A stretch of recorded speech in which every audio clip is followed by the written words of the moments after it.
This is a Harper Guys production. The Harper contains foul language and adult material. If you are easily offended and thin-skinned, you should hit the stop button now. And if you are not a complete idiot, let's get this party started. Let's get down to brass tacks, gentlemen. If I was informed correctly, the clock is ticking. Is that right, Jimmy? You know, but good luck arguing that in court. Let me get down to brass tacks. Listen, let's get down to brass tacks here. How much for the ape? Jack, let's just cut the crap and get down to brass tacks here.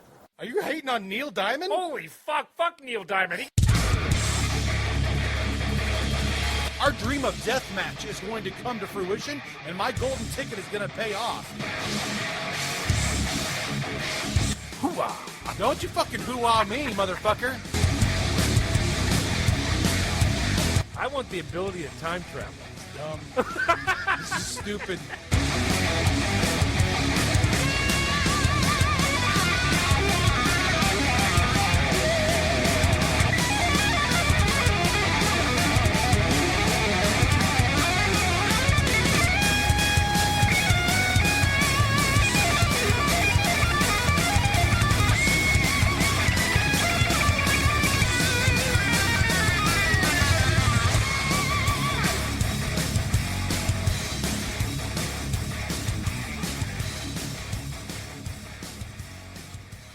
Welcome to the Harper, ladies and gentlemen. This is Jake with you as always, my co-host Adam, That's right. doing our PSA.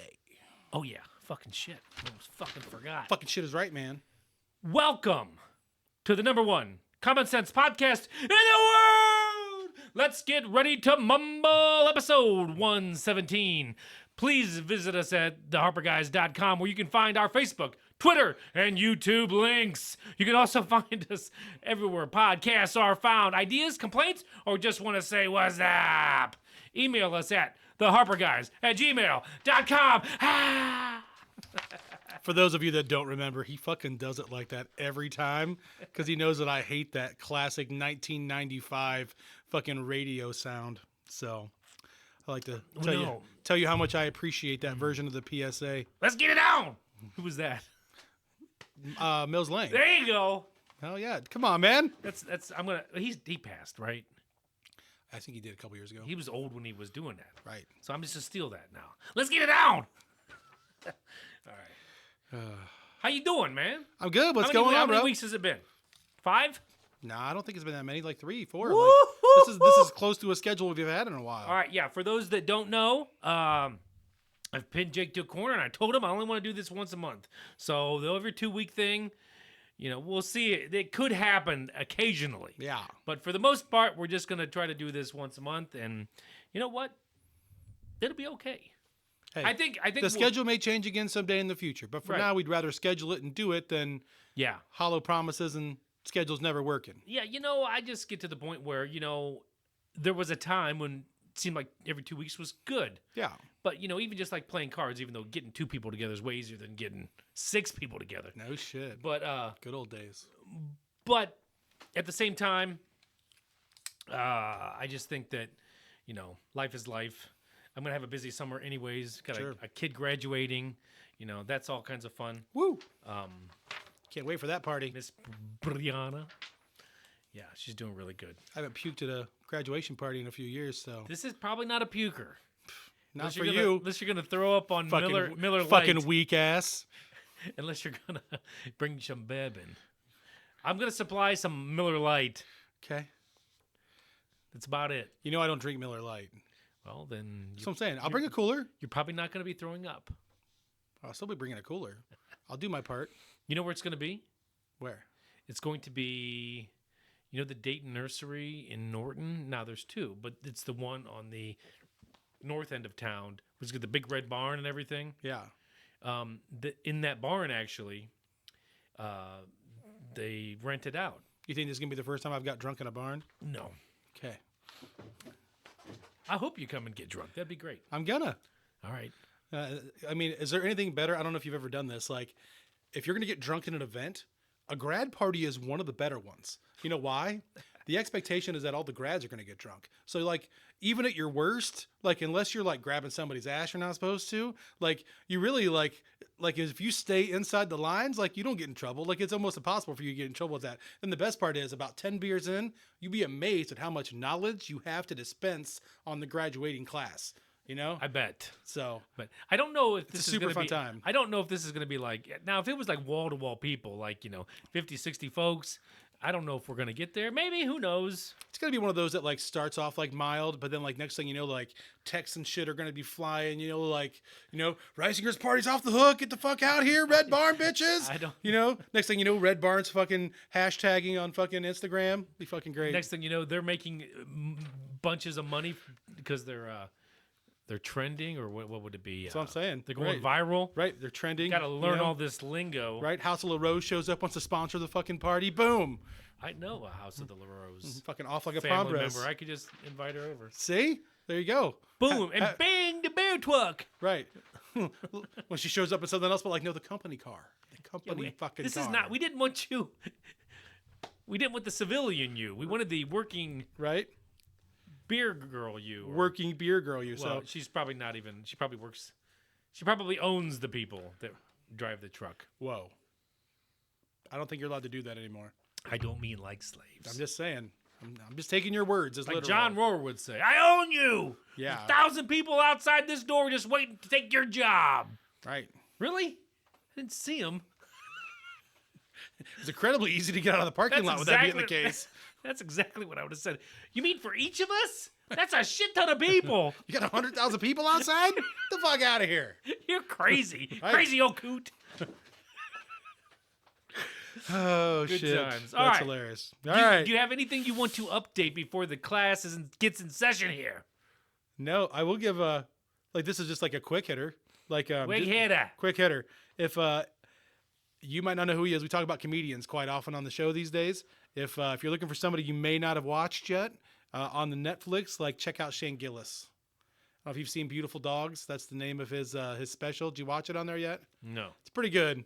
We're talking comedy special? Yeah, now, if you like your comedy like trashing on Republicans, this isn't really your style. Like he meets in the middle. Like he shits on everybody. So like, but like, Listen, but there's nothing out of bounds. Like he touches on some like topics that are pretty rough. Like, but it's funny. Like Highly you've recommend. seen Chappelle, who's the current GOAT. I saw Carlin back in the day, which he might have been the GOAT at the time. Who knows? That guy offended everybody in that crowd at one point or another throughout the night. Right. So that's kind of cool, but at the same time, at some point you're like, why am I here? Right. So I don't know if I care about Republicans smashing or blasting, and I'm just or saying, like- Democrats smashing or blasting. Well, really matter. comedy like the news leans a little left most of the time. So that's what I'm just saying. Like if you just want somebody that's gonna never stop. But I will tell you, Oh, that's true. I guess, yeah. but he does the best Trump impression I've ever seen. Really. And it's so good. Like it's so fucking funny. So yeah, give him a watch. That was it. Quick hitter. That's it. Shane Gillis, Beautiful Dogs. Nasty woman. Right. Like Wrong. I do like the worst Trump ever, but he's just like, you're gay, such a loser, and like he nails it. Like he's so good. Yeah, you don't want to do that anymore. Yeah. So yeah, that's not me. I'm I could do one, but I haven't practiced. If I practiced a little bit, I'd be okay. yeah, I'm okay failing at things like that. That's all You know what I mean? That's good. Did you know who I was at least? Like if I was like, No. yeah, I wouldn't have known. no, No. pretty sure like just the Bob words I Goldcat- said. Who was that guy from the 80s? Which one? Fucking that Gold- narrowed it right Was down. it Goldcat? Bob Gold? Bobcat Goldthwait? Yeah, that guy. Fucking love Bobcat Goldthwait. Yeah, that's what he sounded like. He's in a great movie called Hot to Trot with Dabney Coleman. Classic I fucking couldn't get his film. name. It was backwards. Like that's what he does when he talks. Oh, that was. What to do? No, not. I didn't mean like. God, that guy. Him and Max Headroom. Yeah. Oh, what a trip. Good old days. Those were stars in the 80s. That's how low the bar was set sometimes. Ooh, what am I drinking here, by the way? This is a little Jefferson's. This is Jefferson's Ocean, and to be more specific, it's Jefferson's Ocean the 11? Rye Oh. Voyage. Not Ocean's 11. No, this is like Ocean's. Is that like why you got the 26. captain's hat? Because we're on riding the ocean I today? hadn't thought of it that way. It was just kind of the vibe that I felt for the day. You know what I mean? Like, I'm wearing Armani tonight. If you didn't right, know. Anyways, like Armand. I'm wearing these on my arms. Right. It's Armani. Right, it's spelled with 2 E's at the end. Arm Arm on on E. It's arm on me. I'm wearing arm on me. Hey man, I love it. You know, that was kind of warming on this average brisk evening. Well, to be fair, it's 61 outside and 57 in the basement. Fucking shit's not bad, is it? Let it get on your palate a little bit, you know, a little percolate. Jake's the German bringer. The German bringer. He's the German bringer. The German I'm not bringer. the bourbon drinker. No, what But do you I- drink? I dabble a little bit. The High Life.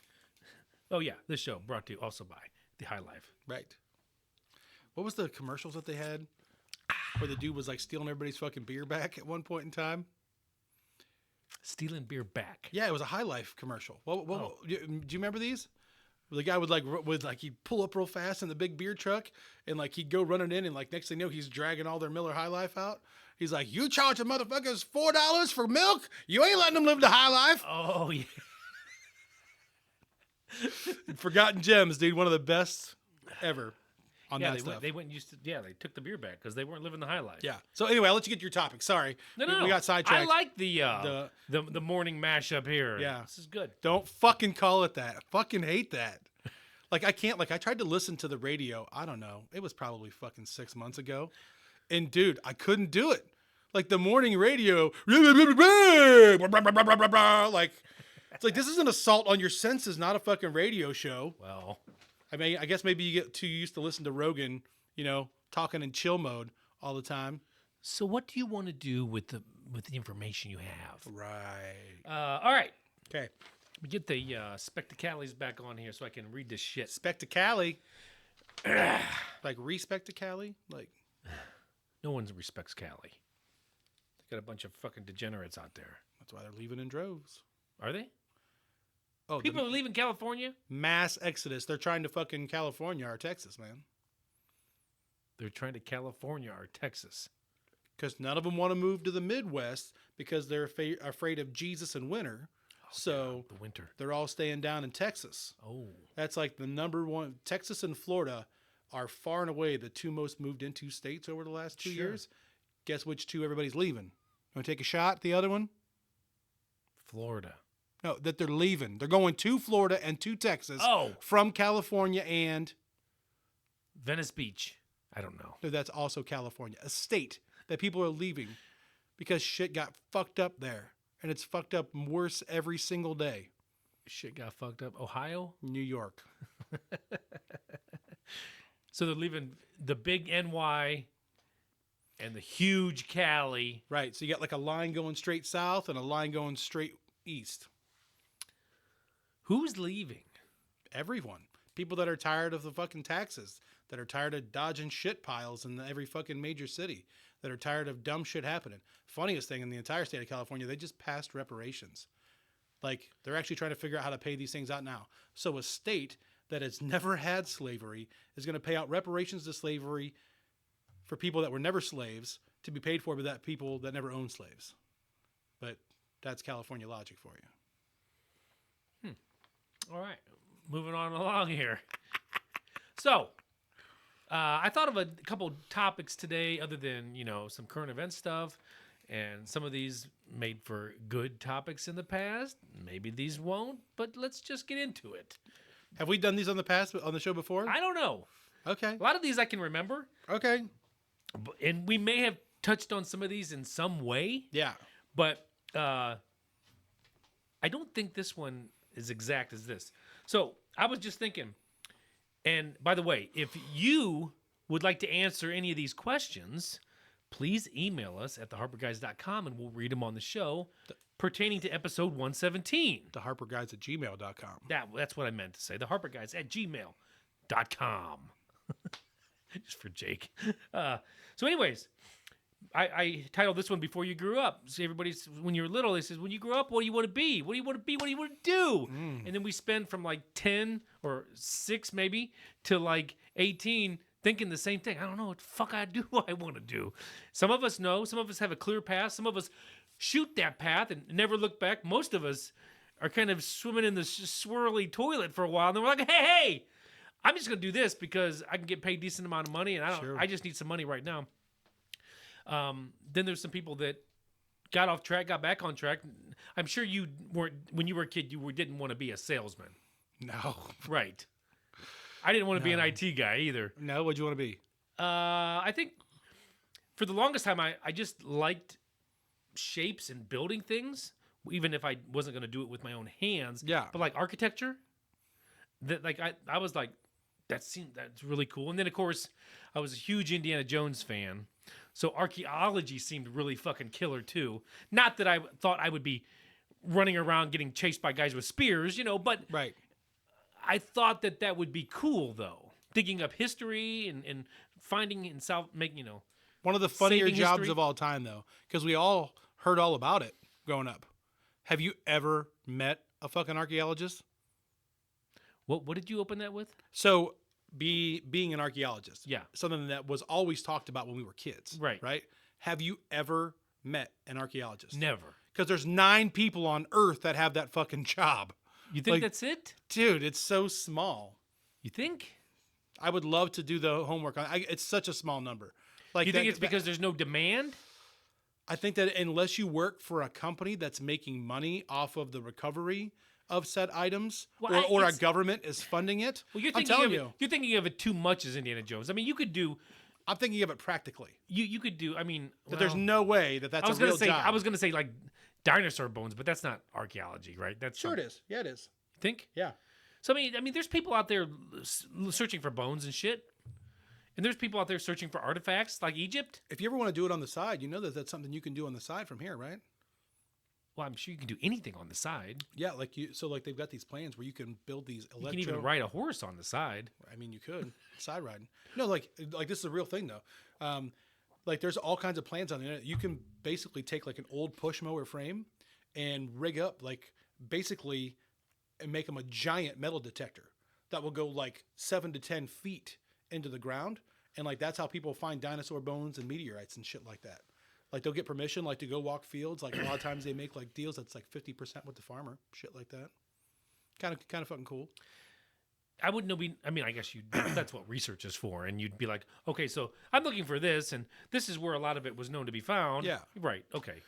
So you're saying like archaeologist was one of them for you? Yeah. So like, is that something like as you get older, like I think as we get older, like the whole fact that we have this topic up, like you kind of want to like reconnect with like that thing inside you that had that thing you were interested in. Yeah. You know? So is there ever something you would do as a hobby? I mean, of course. I Like do figure out a way anything. to get into something? It's like also like a hobby. You're talking about like Yeah. when you're inside your own mind and like movies and music and how they come together and there's certain scenes and panoramics where you see the music and you like sometimes that's like in my head. Sure. And like so I recently a couple years ago my wife got me a drone for Christmas and it's got a nice camera on it. It's it's a decent DJI. It's like Yeah. state of the art one. It wasn't top model, but it's still a really good one. But it takes such good footage, and I just enjoy that, and I enjoy putting the film, the content together with music. You can get free music, or you can even put your favorite music in there. You just can't sell it. Right. Put anybody's music on as long as you're not trying to make a buck off of it. Sure. But doing shit like that, like that's like a hobby to me, to where like that's always been there. Yeah. But I mean, I never ever thought about being a filmmaker. Be pretty sweet. Be pretty sweet, but once again, there's probably like podcasts. It's really oversaturated. Although right now, I think if you were a filmmaker right now and had good ideas, because all they're doing is producing everything. Right now, so if you bad. had original ideas, like a band right now, for instance, how many 4-piece bands do you think could you name that are like the guys are in their 20s right now? Oh fuck, none. None. But when we were in school, that's all there was. But music's changed. Well, But it goes in cycles. the business has changed. And I don't think, like, when we were in high school, you could make it as a band, like, if you were really, really good, you know, like Nirvana, Soundgarden, all those guys. You could make it if you were really fucking good. And there was probably money at the end of the rainbow, right? Sure. I think right now, the way Spotify is and all this other shit, it's harder to make money. And I think that's why there's not as many kids. I mean, there's probably enough kids still out there in bands, but not like it was, I don't think.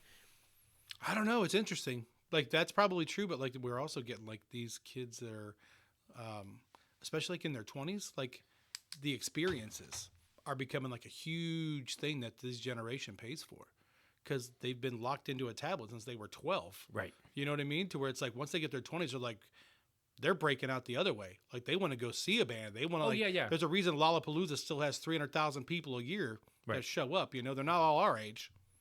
No, 100%. And that's kind of the interesting thing. Mm-hmm. We were at that turning point. We knew what it was before these phones. I mean, I was like 22 before I got my first cell phone, and all it had was buttons, Yeah. and you could read texts. That's it. Yeah. And then I didn't get my first smartphone, until I was after kids.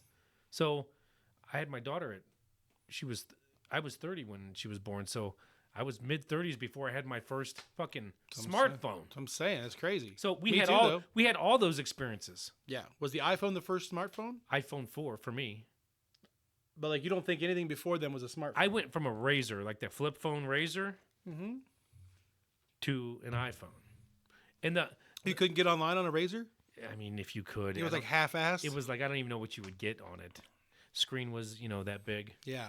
Yeah, it's tiny. Yeah. I'm just curious. No, I don't think much. Maybe email. Mm. Maybe you could connect it to get your emails, which, that was so much fun. Getting your emails. BlackBerry. What about you? So like I was weird like as a kid. Like when I was young, like for a long, long time, I'm like, I'm going to be a lawyer. Yeah. You know, like Perry Mason the shit out of it. You know what I mean? What do you think drove you to that? I don't know. Like there was when I was young, like that was my thing. Was it man. because people said, man, you can make a lot of money doing that? Probably like doctors, lawyers, you know what I mean? Yeah. I realized real quick that like I wasn't really into like the whole blood and guts end of life. You know what I mean? Like I was never going to go into anything in the medical field. Yeah. You know what I mean? neither. Like maybe like as a medical like supplier selling medical shit to hospitals, is like about as close as I could have gotten. Right. But it's like lawyer always seemed fun to me. Like, so yeah, all you have to do is learn your shit and you get to argue with everybody for a living. Like, tell me more, And then you saw A Few Good Men and you're like, God damn it, that's 100% it. right? Yeah. I can handle the truth. Right. First time I saw my cousin Vinny, I'm like, there's even a spot for fucking me in here, But no, but then what was weird was like when I got into high school, sports was like everything. Sure. You know what I mean? Don't get me Sure. wrong.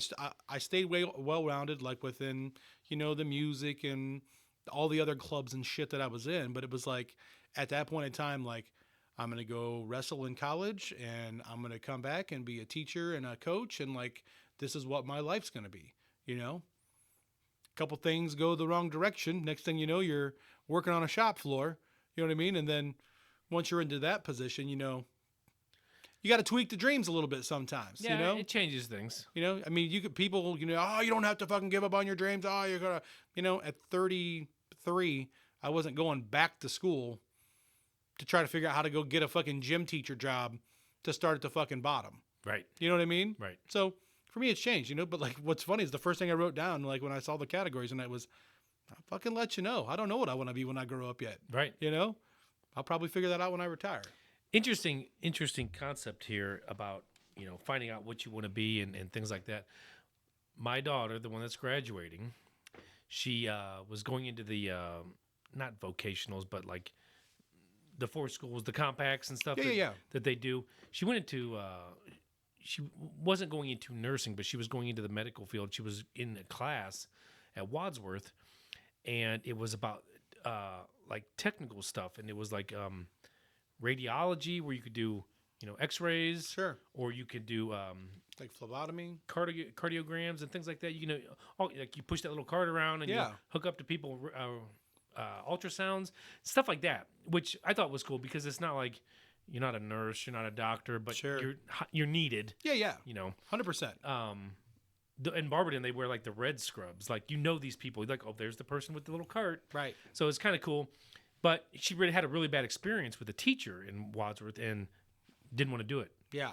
Got her out of the which program. is really unfortunate that there's people that are trying to train these kids and they've never taught before. And this was her first year teaching, and she was, from the one side I heard about, there's two sides to everything. Right. But she was very hard on the girls, and a lot of the girls, she turned them off from it, including my daughter. So That's sad.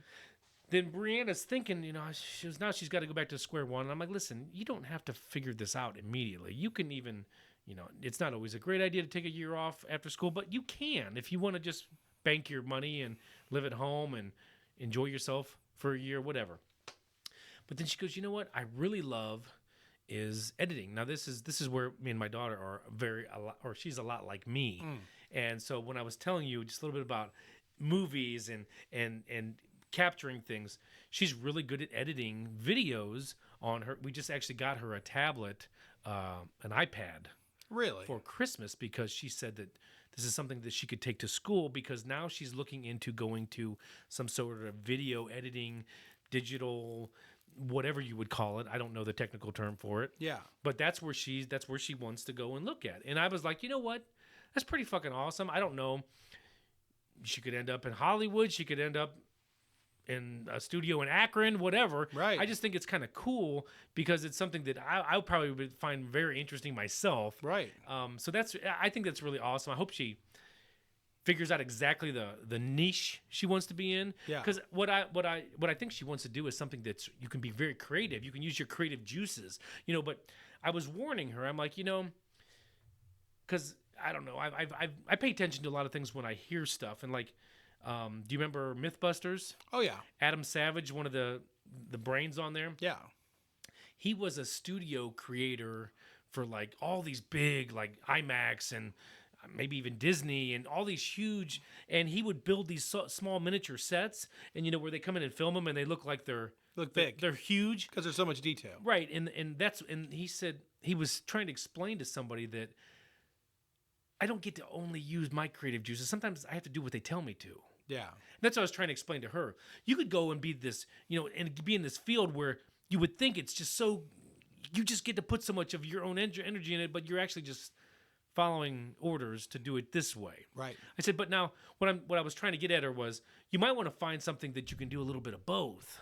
You can use that because I think the whole thing is about in life is like trying to keep it as non-monotonous as possible. Sure. Very, very difficult in today's course. world. You get a job, like even in my career, I mean, day to day, it might be a little bit different, but for the most part, I'm not doing that much. Pretty straightforward. Different shit every single day. It's all the same for the most part. Sure. So I get that. It's the burnout factor. But I think finding a job where you're 100% doing something different every day and it's fresh and new, very rare, I would imagine. I would agree. So that's what I was trying to push onto her. But, I think I think it's funny when you see the old folks asking the little kids what they want to be when they grow up. Yeah. And then the joke caption on the side is they're looking for ideas too. I mean, right. 100%. So. But I think that goes with like the idea that like you're never finished. You know what I mean? Yeah. Like Well, who you are as a person is always changing. If only we lived in a utopian society where you could easily change career fields. Yeah, see, for me, like, what's always in the back of my mind is, like, getting outside. Like, for some reason, I just have this draw to just hearing the dirt crunch under my feet, like, or in the woods, or, sticks breaking, and just being, like, where's that job? I've always been surprised that you weren't, like, into, like, excavating or something like that. Because, like, you're really good with machinery. Like, machinery don't bother you, to whereas, like, if you were, like, backhoeing ponds and shit like that wouldn't surprise me in the least with you. Like, but I feel like the only part of that you don't have is like, all right, like here's all of the ins and outs of building a pond, like how you have to gravel it and then shale it and like what your banks have to be like and then like where your runoff lines have to go and like all that stuff. That's what YouTube's for. Right, dude. One of the greatest inventions of all time for education. Can you imagine that? I probably would be. I wouldn't. See, I thank or embrace half of my intelligence on having to figure shit out. Yeah.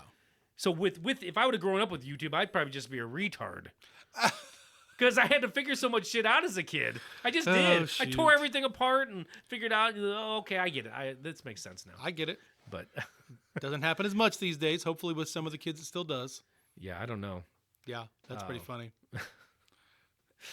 Uh, Rising your excavation. So yeah, No, what I mean is like being outside, like when I watch some of these shows where these who were you just talking about before we went on air? Guy trying to pinch the wildlife preserve people. oh yeah, The like just because you can be outdoors now, and you can you don't have to necessarily be in the office. You're out of the office more than you are. But then I guess after a while driving around your fucking truck would probably get a little old after a while. But I don't know. anything will get old eventually. You know what I mean? Yeah. Unless like it's like the craziest, most awesome thing ever. Like, You know what I mean? I also fall back on this once in a while because I heard one of my old bosses talking about they went whitewater rafting somewhere in Colorado, and there was a guide, and he was talking about this. And he's like, and then I thought about this guide, like, this is his job. He's the one that has to walk these narrow, paths and take these people and keep them safe and get them from one end, and then he probably gets shuttled to the other end and Right. and does it all again and he meets new people all the time. That might be in my mind about as fresh as it could get. But it's still not really. So think about it this way: like it's How many cool- times has he traveled that, right? right? But like it's like, but something like that where like you're just redlining your whole life. Oh yeah. Like, what could that? I mean, do you have to put a gun to this guy's head to get a dopamine rush out of him? Yeah. Because like his normal triggers aren't like yours and mine. You know what I mean? I don't know though. Like there's a trade-off for everything. Yeah, I guess. There's nothing in life that's not a trade-off. Some of them are positive, but everything's a trade-off. Like that's where a job like that would be hard. Like so, my son might have it though, but once again, it'd be very monotonous. He's a fucking smart motherfucker. He just is. Yeah. And I don't know where he got it from. I find myself halfway intelligent, but when it came to like school, I didn't care as much. But he does, and every day, I'm not kidding you, every day it's either I aced it or I got 106 or 103 because he's getting the bonus questions. Sure. Every day on everything. He's a freshman, and his first half was a 4.65. Dude, just off the charts. Right. Couldn't be more proud. Love it. I hope that he never gets into fucking serious drugs and fucks his life up. Me too. I just hope so. But what he wants to be is an astronomer. He wants to look in those telescopes or the images on the computer screen and look for anomalies and whatever they look for, and if you discover something, you put your name on it, that kind of shit. And Now that's pretty cool because you can't stop looking up there. That's what I'm Like, saying. There's no end to it. I yet. told him that is literally the last frontier, bro. Right. That is you can never run out of things to look at. I couldn't have a job like that. Just every day would be a mind fuck of how tiny you are. You Well, know? then they'll say, "But Dad, even what we're seeing happened millions of years ago." I'm like, "Well, what? It's old news. It's who cares, right? Because light travels so slow, Right. Terrifyingly slow. That's awesome. when you're that far away, Right? So, anyways, That was a good one. anything else on that? No. You good? All right. Let's do it. All right. So this one's pretty interesting. Okay. I named it Interrogation Tactics. You and I have seen on TV, you've seen these episodes where these cops are just fucking pinning people to the wall. They keep them in the interrogation rooms for 16 hours straight until they just break. Have you ever seen this shit? I mean, I've like real life or like on a cop show. Real life. I mean, like I've seen like shows like The First 48 where they're like they fast forward. They're in like hour 13 of the interview. No, interrogation. That's what I'm saying. Yeah, I mean, were they? You're talking about like interrogation, like we got a prisoner of war, or like we think you murdered somebody. like you're not a suspect, but we have some questions for you. And then they keep you in this room, and then after a while, they start to say, "Just tell us what happened." It's actually called an interview to the letter of the law. But I know what you're saying. I'm just telling you, like for point of fact, They're interrogating these people. I didn't say that they weren't, but I'm telling you what it's called. That's why I asked. But Yeah, tactics. there's also another side of this that I am absolutely shaking my head at. You breached the Netflix topic momentarily by bringing up a show. Yeah, Shane Gillis. Have you seen American Nightmare? No, but I'll write it down. Oh, is that the one about the guy from Ohio that killed his family? No. This is about the lady Denise Huskins. This was in 2015. So 9 years ago. Her and her boyfriend, Aaron Quinn, they're sleeping. Okay. They're in the same apartment. Okay. They get woke up, flashing lights, strobe lights. Sounds like a couple people in their bedroom. They're telling him, "We've got you at gunpoint. Don't move." They throw zip ties on the bed. Instruct the lady to zip tie the husband or the boyfriend's hands behind his back. They know their names, by the way. The person, the intruder, knows their names, calling them by names. Aaron, Denise, tie up Aaron. Aaron, you lay on your face. Denise, come with me. But they have this strobe light and these laser point. They can't see. They don't know what the fuck's going on. Here is one guy doing all this. Of course it is. But he actually takes the girl. And he drugs them. He tells them everything. Because the guy, basically, Denise gets kidnapped. Okay, long story short, Denise gets kidnapped, and it's very elaborate. But the guy tells him he's mixing NyQuil with I don't know the word, dimenzepine or something. That's not the right word, but What does it a do? sleep aid. It like knocks you out, basically, puts you to sleep. Like Dilaudid? No, Like that's pain.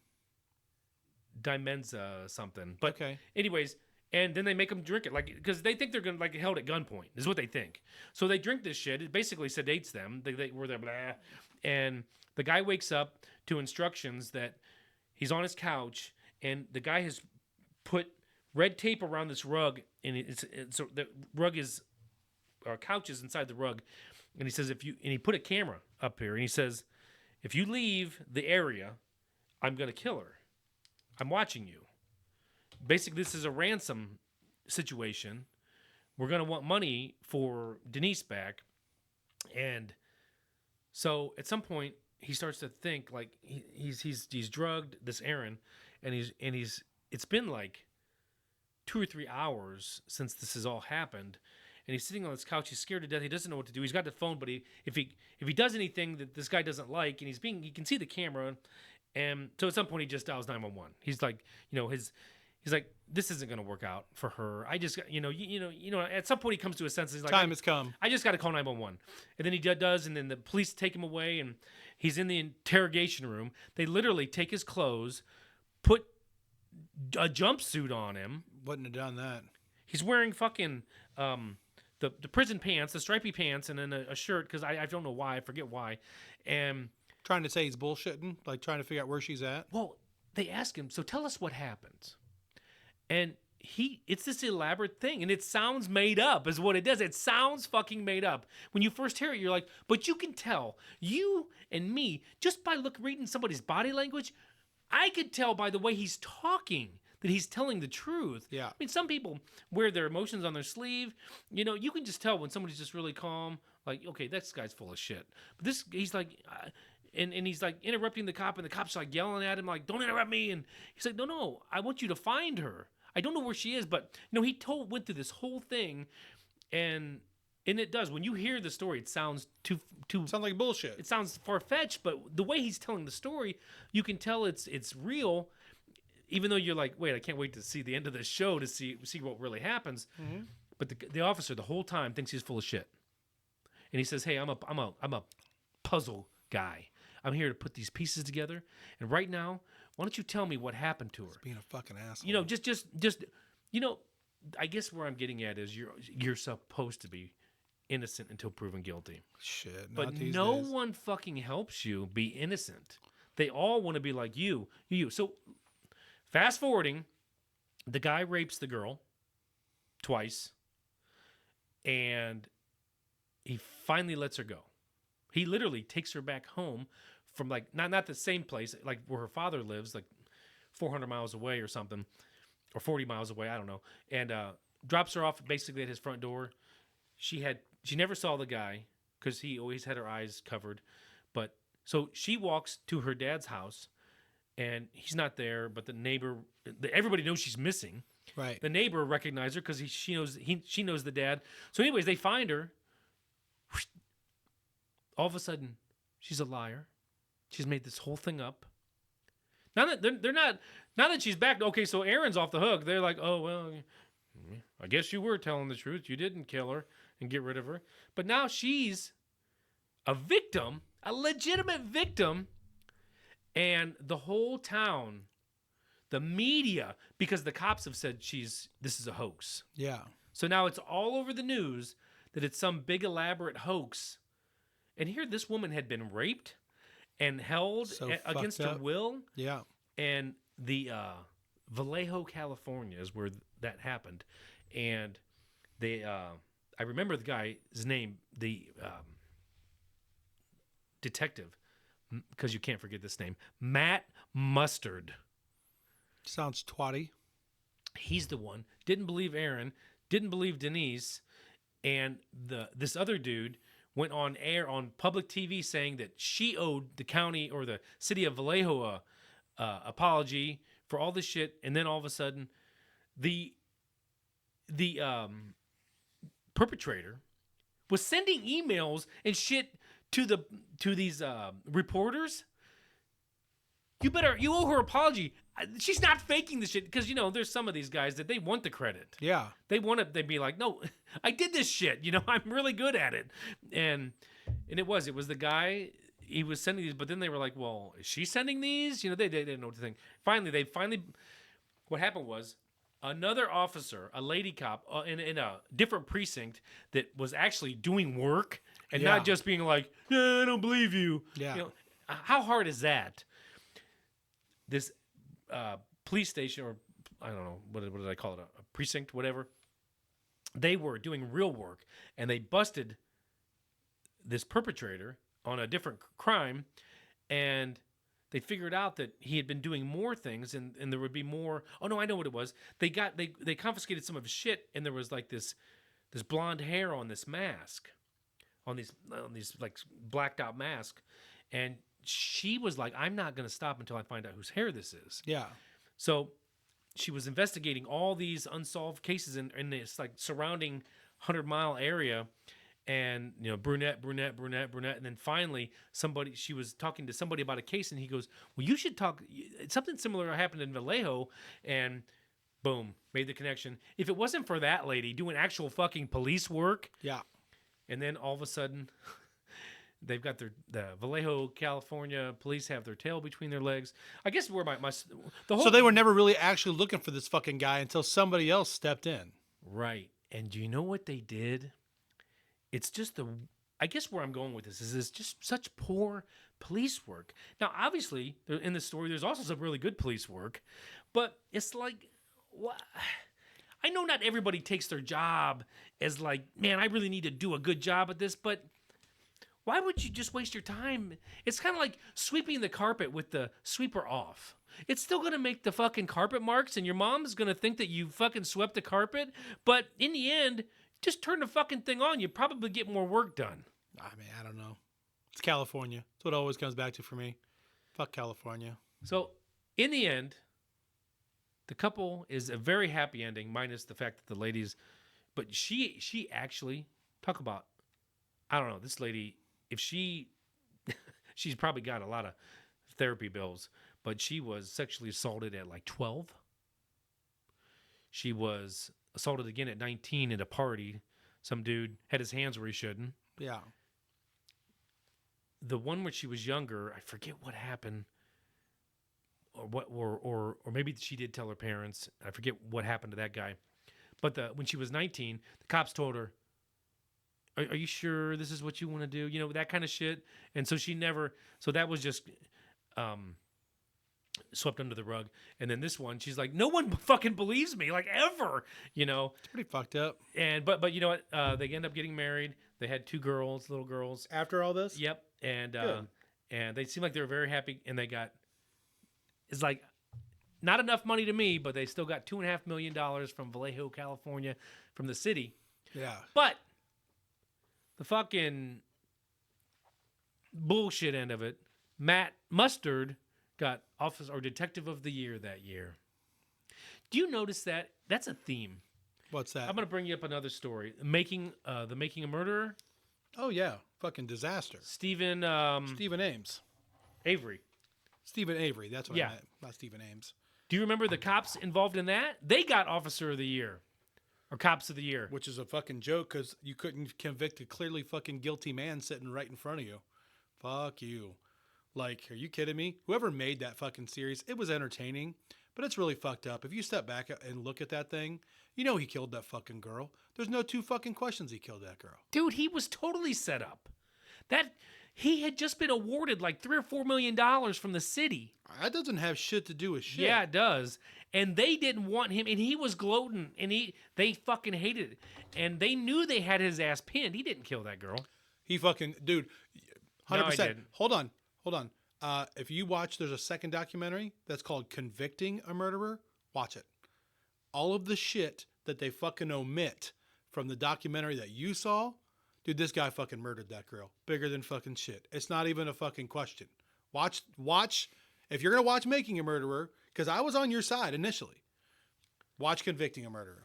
Well, but still. He fucking did it. There's no two ways about it.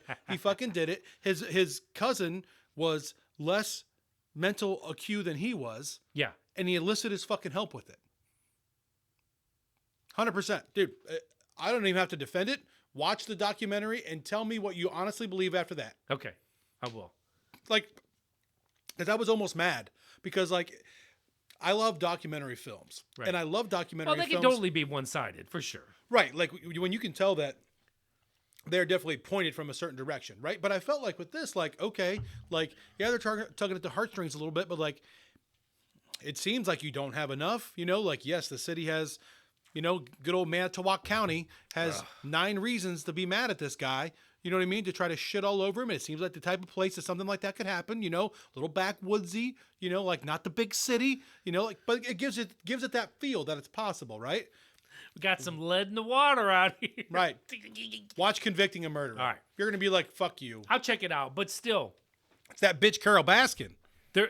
Have you ever watched Carol Baskins? What was that tagline? That's Tiger King. I know, but what was the whole line? God damn you, Carol Baskins! Or... Like, everything. It had the greatest one-liner from any documentary, though, to date. I'll never financially recover from this. It's been made into so many different memes. It's fucking great. Anyway, But, did I okay, see which oh, one? The Innocence Project. You ever watch any of that?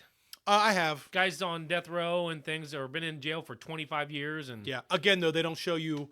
They show you the 1% of the 1% of the 1%. They don't show you Right. all of the other cases that they try to fucking pull out of their ass. And like, but we have this guy on video fucking murdering 3 people. Like, I don't know. No, I mean, like you and I say, if it's proven to Yeah. you know, You seen Long Shot?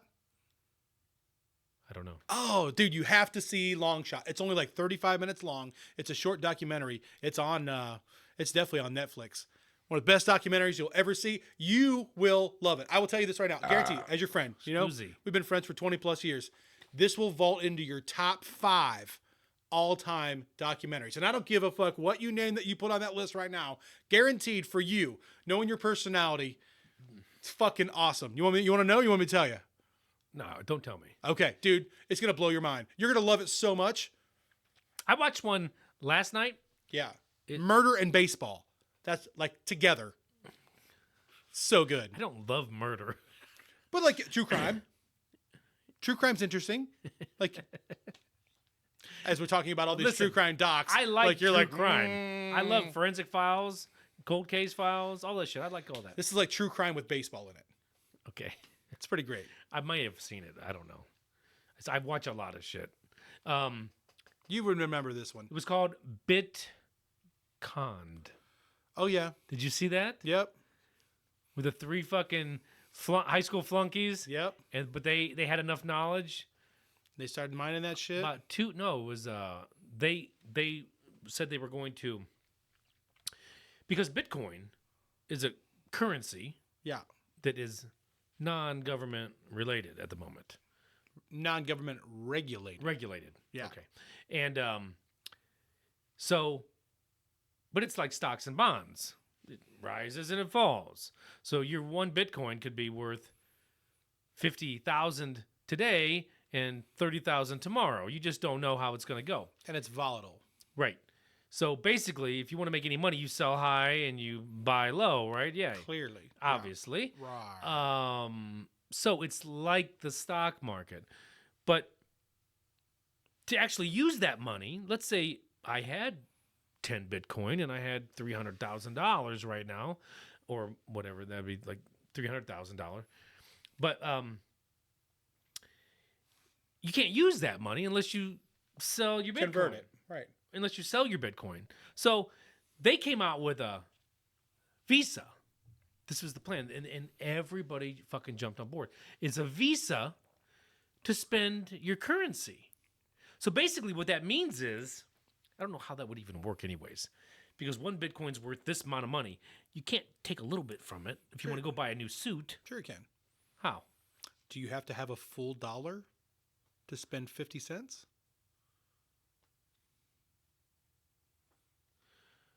But you're buying and selling these things.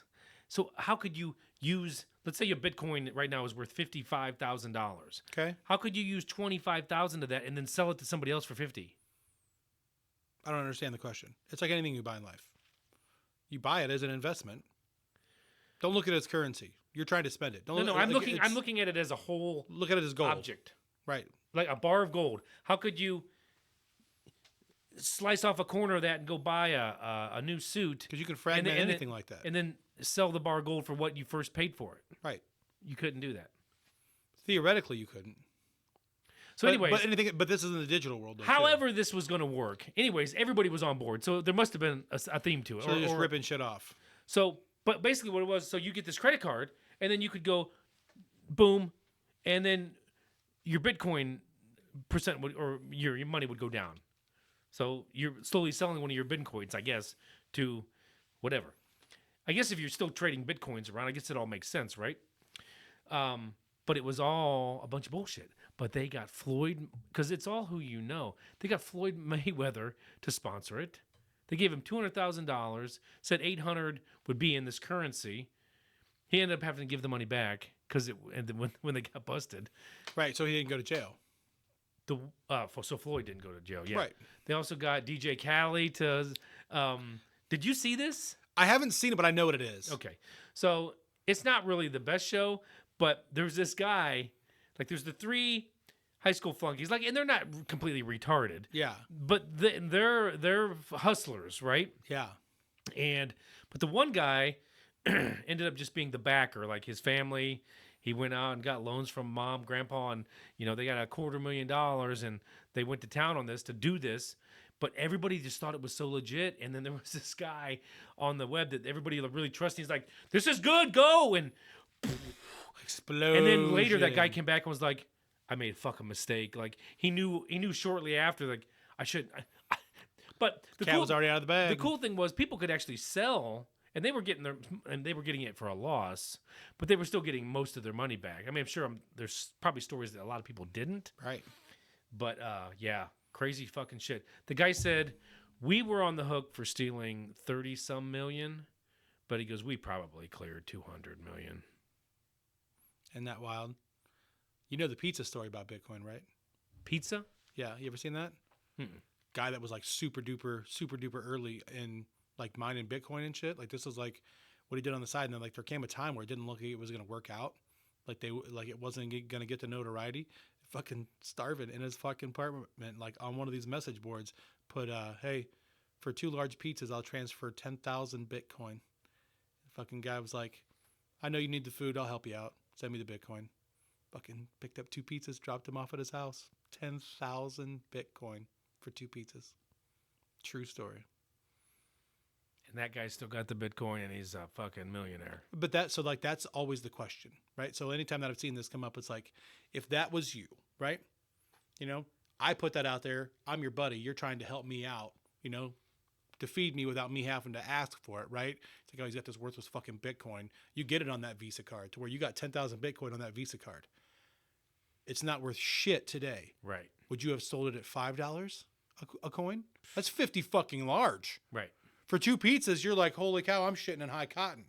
Or in that moment, are you like, this was nothing. Now it's 5. Let's see where this goes. I'm not usually that patient. That's what I'm saying. I wish I wouldn't have was. made it. Yeah. If like I would have looked at it and been like, man, this gets to $1,000. I'm gonna tell you I'm getting what. my million and getting out. It is fucking crazy because I just told you Bitcoin's around the 50,000 ish right now, 55 I think, because I just looked last night because of this show. Yeah. Last year at this time it was at $28,000. There is somebody we know that is going to retire off of Bitcoin. Really. So the crazy thing is though, it dropped to 28. Yeah. But prior to that, it was at like 68. I think that was the most it had ever been, like 6 months prior to that. Mm-hmm. But now it's back up into the 55. And man, if that was me right now, I'd be like, done, Sold. sell it. Yeah. That guy's been in it for about 10 years. Wow. And like he keeps building and keeps building and keeps building. It's funny. You can go buy, like I could go buy Bitcoin right now, but I would be buying like a 1/128th of Bitcoin. So what? I'd have my $50 of Bitcoin. Yeah, I mean, I don't know. You always got to look for stuff to get into like that, though, you know? I mean, I have got Instead of trying to get on the Bitcoin train, though, like the trick is to find out other currency. what's the next Bitcoin. Yeah. No, I'm out there in a Down in the ethos, just slinging rocks of No. coin back and forth. No, I don't. It's like when I gamble on the football apps. I'm like a $15 better guy. Yeah. I don't bet big, and I guess what, I don't lose big either. Yeah. But no, I spent a little bit on some crypto because of old Geringer back at the Corp. Yeah. He's like, you got to get into this loop ring. I'm like, okay. Right. He's like, just dude, spend $5 or $10, whatever. Yeah. And all of a sudden it was going, and I'm like, at one point I had $80 from my like 25 invested. It's like, what do you know? And I'm like, well, let's see where this goes. Yeah. I looked today. It's at 10. Yeah. $10. It dropped. So it's funny that you brought all that part of it up. So this past weekend was the 4th UFC card in a row that I looked at the card, like guarantee this would have been the 4th weekend in a row that looking at that card, one fight, I can guarantee it. Oh, you knew the outcome. Absolutely. Like when I saw like what the odds were, so odds being like 3-1 or less, right? But like absolutely there's no fucking question who's going to win this fight, right? So I started thinking about it. So I'm actually going to start something on this weekend's card, right? So if you start with $10, right? And you can double it, right? Yeah, that's the idea. 10 get you 20, right? 20 get you 40, 40 get you 80, so on and so forth, right? So basically, you have to double it 16 times to get $1 million. So I'm going to start with $10 this weekend. And Wait, they're offering this? No. I'm telling you. So like, Oh, you're saying if you do the math. yes, you do the math, 16 is the number. That's a lot, bro. The question is going to be, if I get to 500,000, can I physically Push that last button. I mean, I get to 10 grand.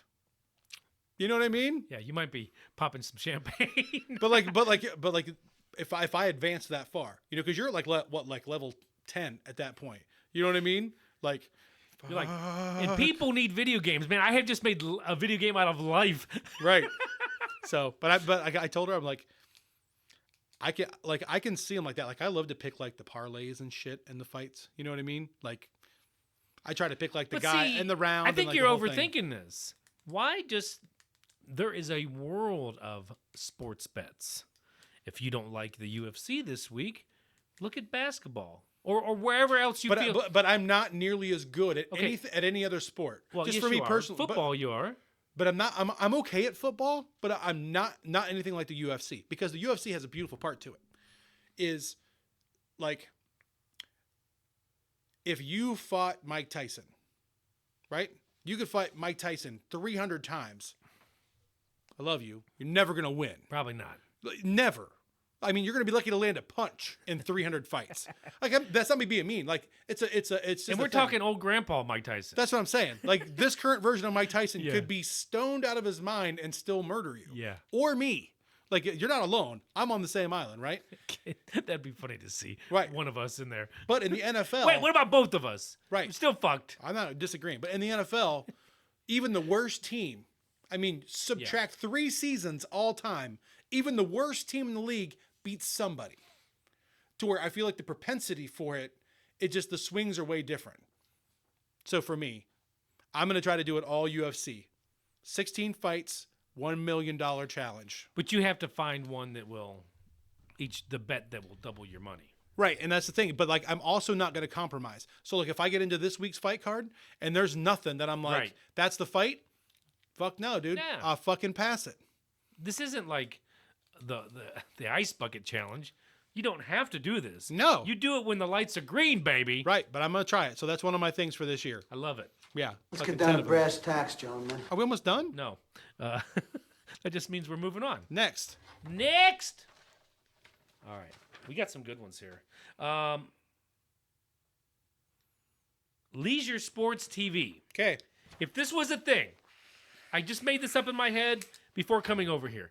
Leisure Sports TV, and there was a competition, and they just went around and grabbed 12 average Joes Okay. or gals. You could throw some gals in there. 12 Joe averages. There might be some ladies that like to play the leisure sports, and they paired you up. You had an opponent. It's all random. Yeah. Now, we're assuming that none of these guys or gals are professionals at said leisure sport. Do we want to define the leisure sports first? Well, let's talk about leisure sports. okay. What would you say is a leisure sport? So to me, I think that in my brain, there's about 5 of them that I consider. Oh no, that's not. Yeah, that's. Okay, so the 5 that I have Okay. are shooting pool, Okay. poker, Okay. bowling. Well, bowling's a sport, though. But it's a leisure sport. If you can do it with a beer in your fucking hand, right? You can't play football drunk. You could. I can bowl my fucking ass off drunk. Well, then golf's got to be a leisure sport. Golf and cornhole. Darts. Oh, darts, definitely. Come on. No, but dude, but this is off the cuff. You got to remember, I didn't do a hard review on these. Ping pong. Now, I would think that under your criteria, ping pong is way more of a sport than bowling. Why? Because it's in the Olympics? I bowl with people that are in their 80s. You want to watch an 80-year-old fucking play ping pong? It ain't happening. Doesn't mean he can't. It's a leisure sport. Okay. Ping pong. We'll count it just for you. I mean, anything, any of those yard games, right? No? But like what? Cornhole. Badminton? Again, but is that leisure? Bocce ball? Croquet? Might be. I guess. There's probably a shit ton of them. I mean, I'm just Yard trying to. darts. I'm I just mean- trying to get the feel. So let's just say there's 20 leisure sports. Let's just Okay. say. And The decathlon of leisure sports. whatever. See, I really kind of think of this as something you just do in your yard. Okay. I mean, I know golf and bowling, whatever. Okay. But I'm just thinking of, like, you know, you got the big field, the big backyard, you got a bunch of shit set up. You know, obviously, this would be, if it was on TV, it would be a little bit more put together than that. Sure. Maybe there was a par 3 that you could just hit a hole on, whatever, right? Oh, there you go. Yeah. You know, you could end up one bowling lane. I mean, you could fit all this shit in there. Putt putt. Putt, right? Instead of regular golf, we can compromise at the putt putt. Whatever. That's fairly leisurely. So, if this is a competition, what Okay. are you writing down? Like, what's in your back pocket? Like, I gotta win, so this is what I'm calling. I have to win.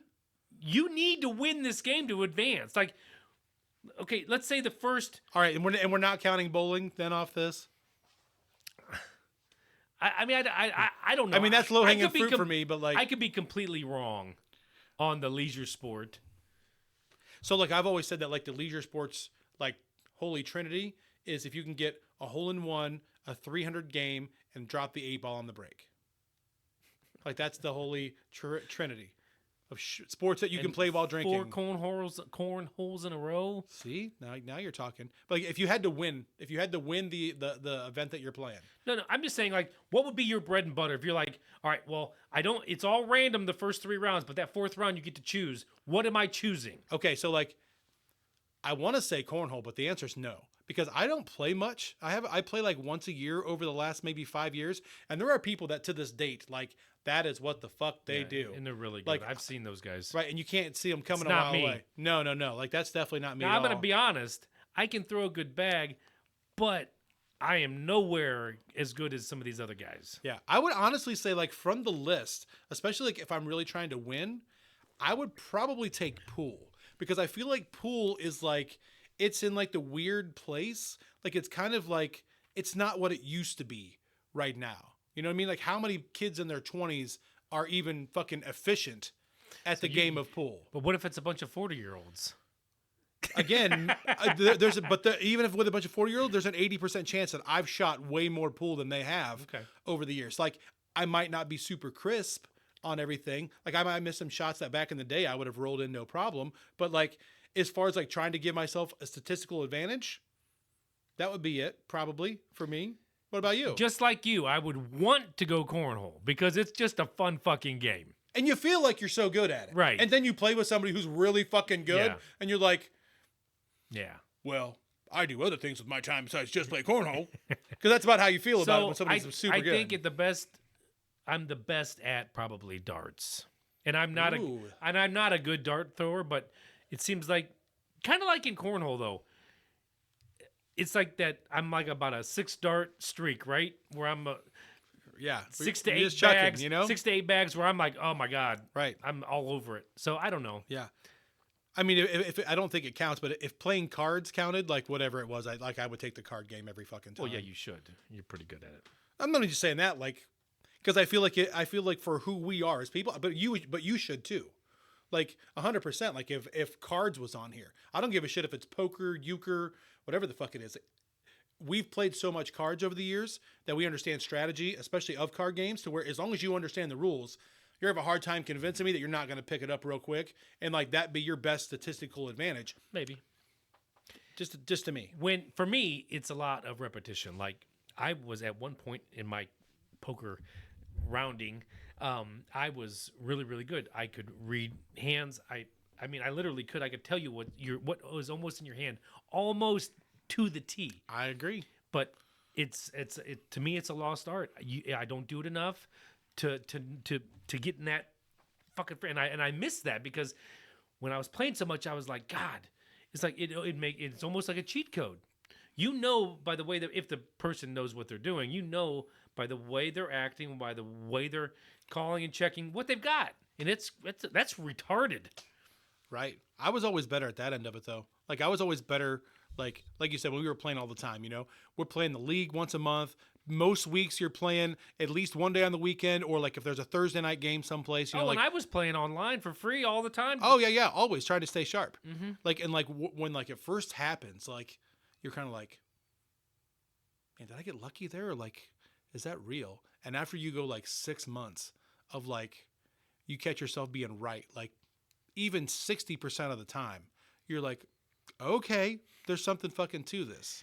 We had a game that was out in the woods, and it was in this cabin, and there would be like 30 guys show up, and it was always $30 a head, and I think I won it twice. Well, maybe one of it was like a split. It's a good and one. when you get into the split, you're like, you know, you got these two guys, and they're just like, you want to split? You're like, yeah, let's get the fuck out of here. Yeah, there's right? $900 on the table. Yeah, it's ridiculous. Sure. But I remember being there one time, and this was back in the heyday. I literally was a Indians junkie at this time, the baseball team. I had my earbuds in because that's what everybody did on the TV, right? But I was literally listening to the game. So I'm literally just watching the game. I'm playing the game, watching the game, and I was playing at this particular night, I was playing so passive. I was not pushing. I was never raising until it was like, okay, this is stupid. You have the nuts. You're going to raise. But it was, my buddy came over to me and he says, dude, they're getting so pissed at the way you're playing. And I'm like, well, I'm glad there's no rules in playing poker. I mean, what do they want me to do? Right. Lose on purpose? But it was just that I wasn't pushing. So they didn't, when you don't ever push, no one ever thinks that you have the power. but these guys are pushing, and I was getting the cards, and I'm like, I know I got you, you retard. Boom, and they're just like, and when that happens 5 or 6 or 7 times, but you're not actually pushing, they don't ever know that you have anything, and that's how it was for me that whole night. I don't even know if I might have been a night I split, whatever, but yeah, that's a wonderful feeling. It is until you're wrong. Until you're wrong. Until you fucking swing and a miss. Yeah, but the most times, like, I mean, I probably lost a couple hands, but at the same time, That happens to all of us. At the same time, I was right way more that night. I was right way more than I was wrong, and it was just funny to hear.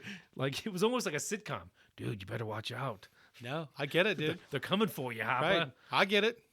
I've been in situations where all you ever have is people going like, "Oh, the champ's here, blah, blah, blah, blah. Well, Time to protect every nickel that you got, blah, blah, blah, blah." So for those of you that don't know, the home game that I had, it was a dealer's choice night. We played for 3 hours once a month, and so dealer's choice means there's normally lots of wild cards everywhere, and for some, so when you're playing with wild cards, it should be more of an even Steven unless you're literally calling every fucking hand and you don't have any money left at the night.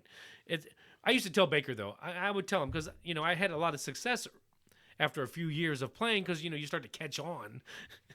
Baker never really caught on, but I said, listen, if you want to win the league, you have to fold a lot. You have to fold a lot Or at more least than some. Well, no, you have to fold a lot more than you want to. You can't just keep chasing. You can't chase the and shit. chase No, shit. no. You right away you're like, well, this game is 6 hands or 6 rounds of betting. So if you got a 2 and an 8, don't sit there and hope. Get rid of them. Right. So I told him that. He never listened, but But he still had fun. But you know what? It's not always. The $5 poker nights aren't always about winning, right? No, fuck no. It should be more about having fun. They were good times. But yeah, good stuff. Yeah, missed the fucking good old days with that shit. So yeah, that would be, I don't know, leisure sports, they're all fun, Now, would that make a good TV show? But they're fucking ringers and everything, though. Like, you'd have to almost fucking prove out, that like That all these people were just... The selection process would have to be legit. that's what I'm saying. Like, and if you find a ringer and they lied about it, like, you got to cut their finger off. You know what I mean? No, Like, I mean, here's the thing, though. If you just are trying to find average people, I don't even know how you would do that. But yeah, at some point in year 5 of the TV show or season 5, people would be trying to get in there, right? Yeah. for fucking sure. You could only do 1 season of that show. I'd do it though. I'd participate. There in all would the ones have I to suck be. in. There would probably have to be some like prerequisites. Prerequisites. Like you have to have a dad bod, right? Something like that. Right, like your body fat percentage has to be a certain level. Yeah. You know what I mean? We can't.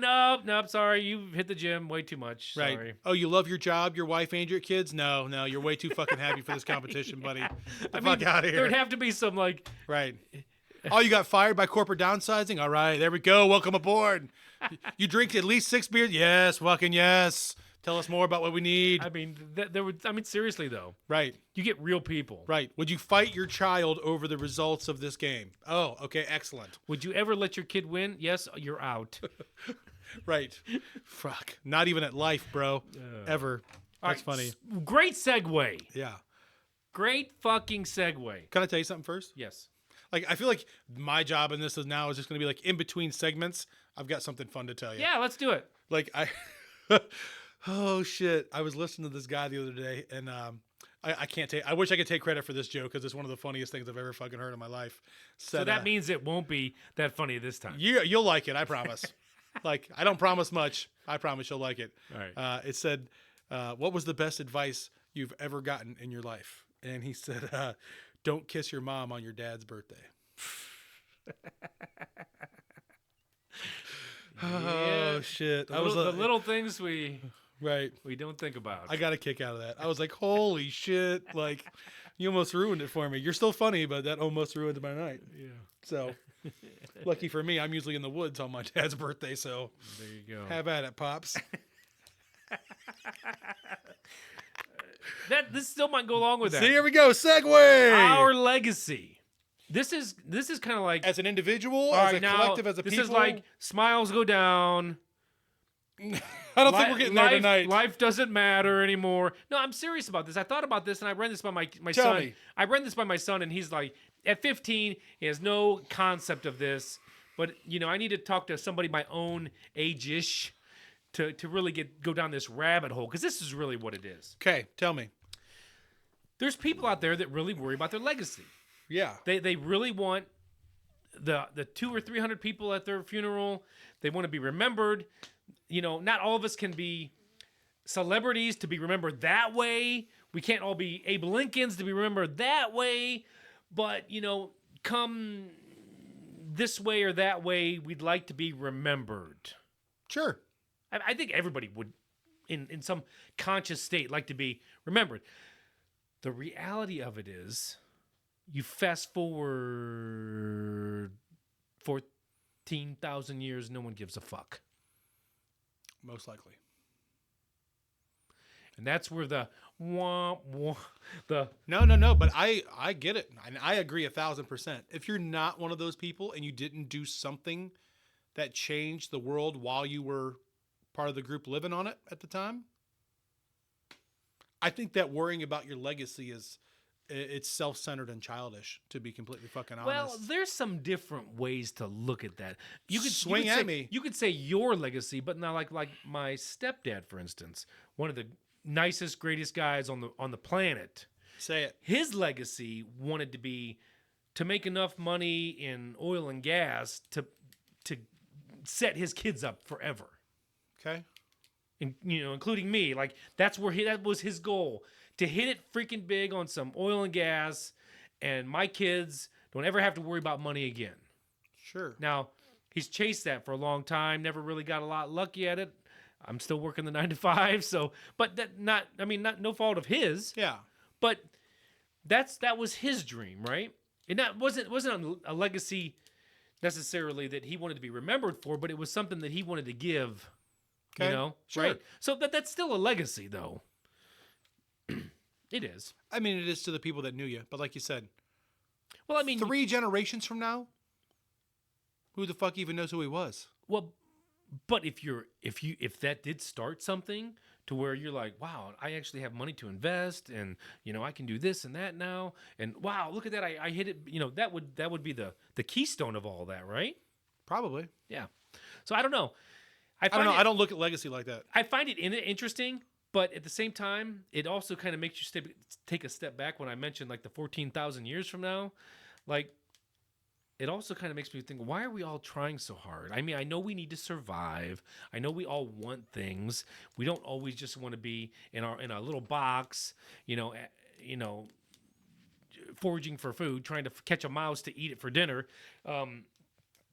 So I understand by necessity we need to work. That's not where I'm going, but I'm saying, why aren't there other people? I mean, there probably are other people out there, minimalists and other things that are doing a lot less but they believe that they're engaged in the world more. Okay. Maybe they're using less of this to try to save the planet. Whatever. However you want to look at it.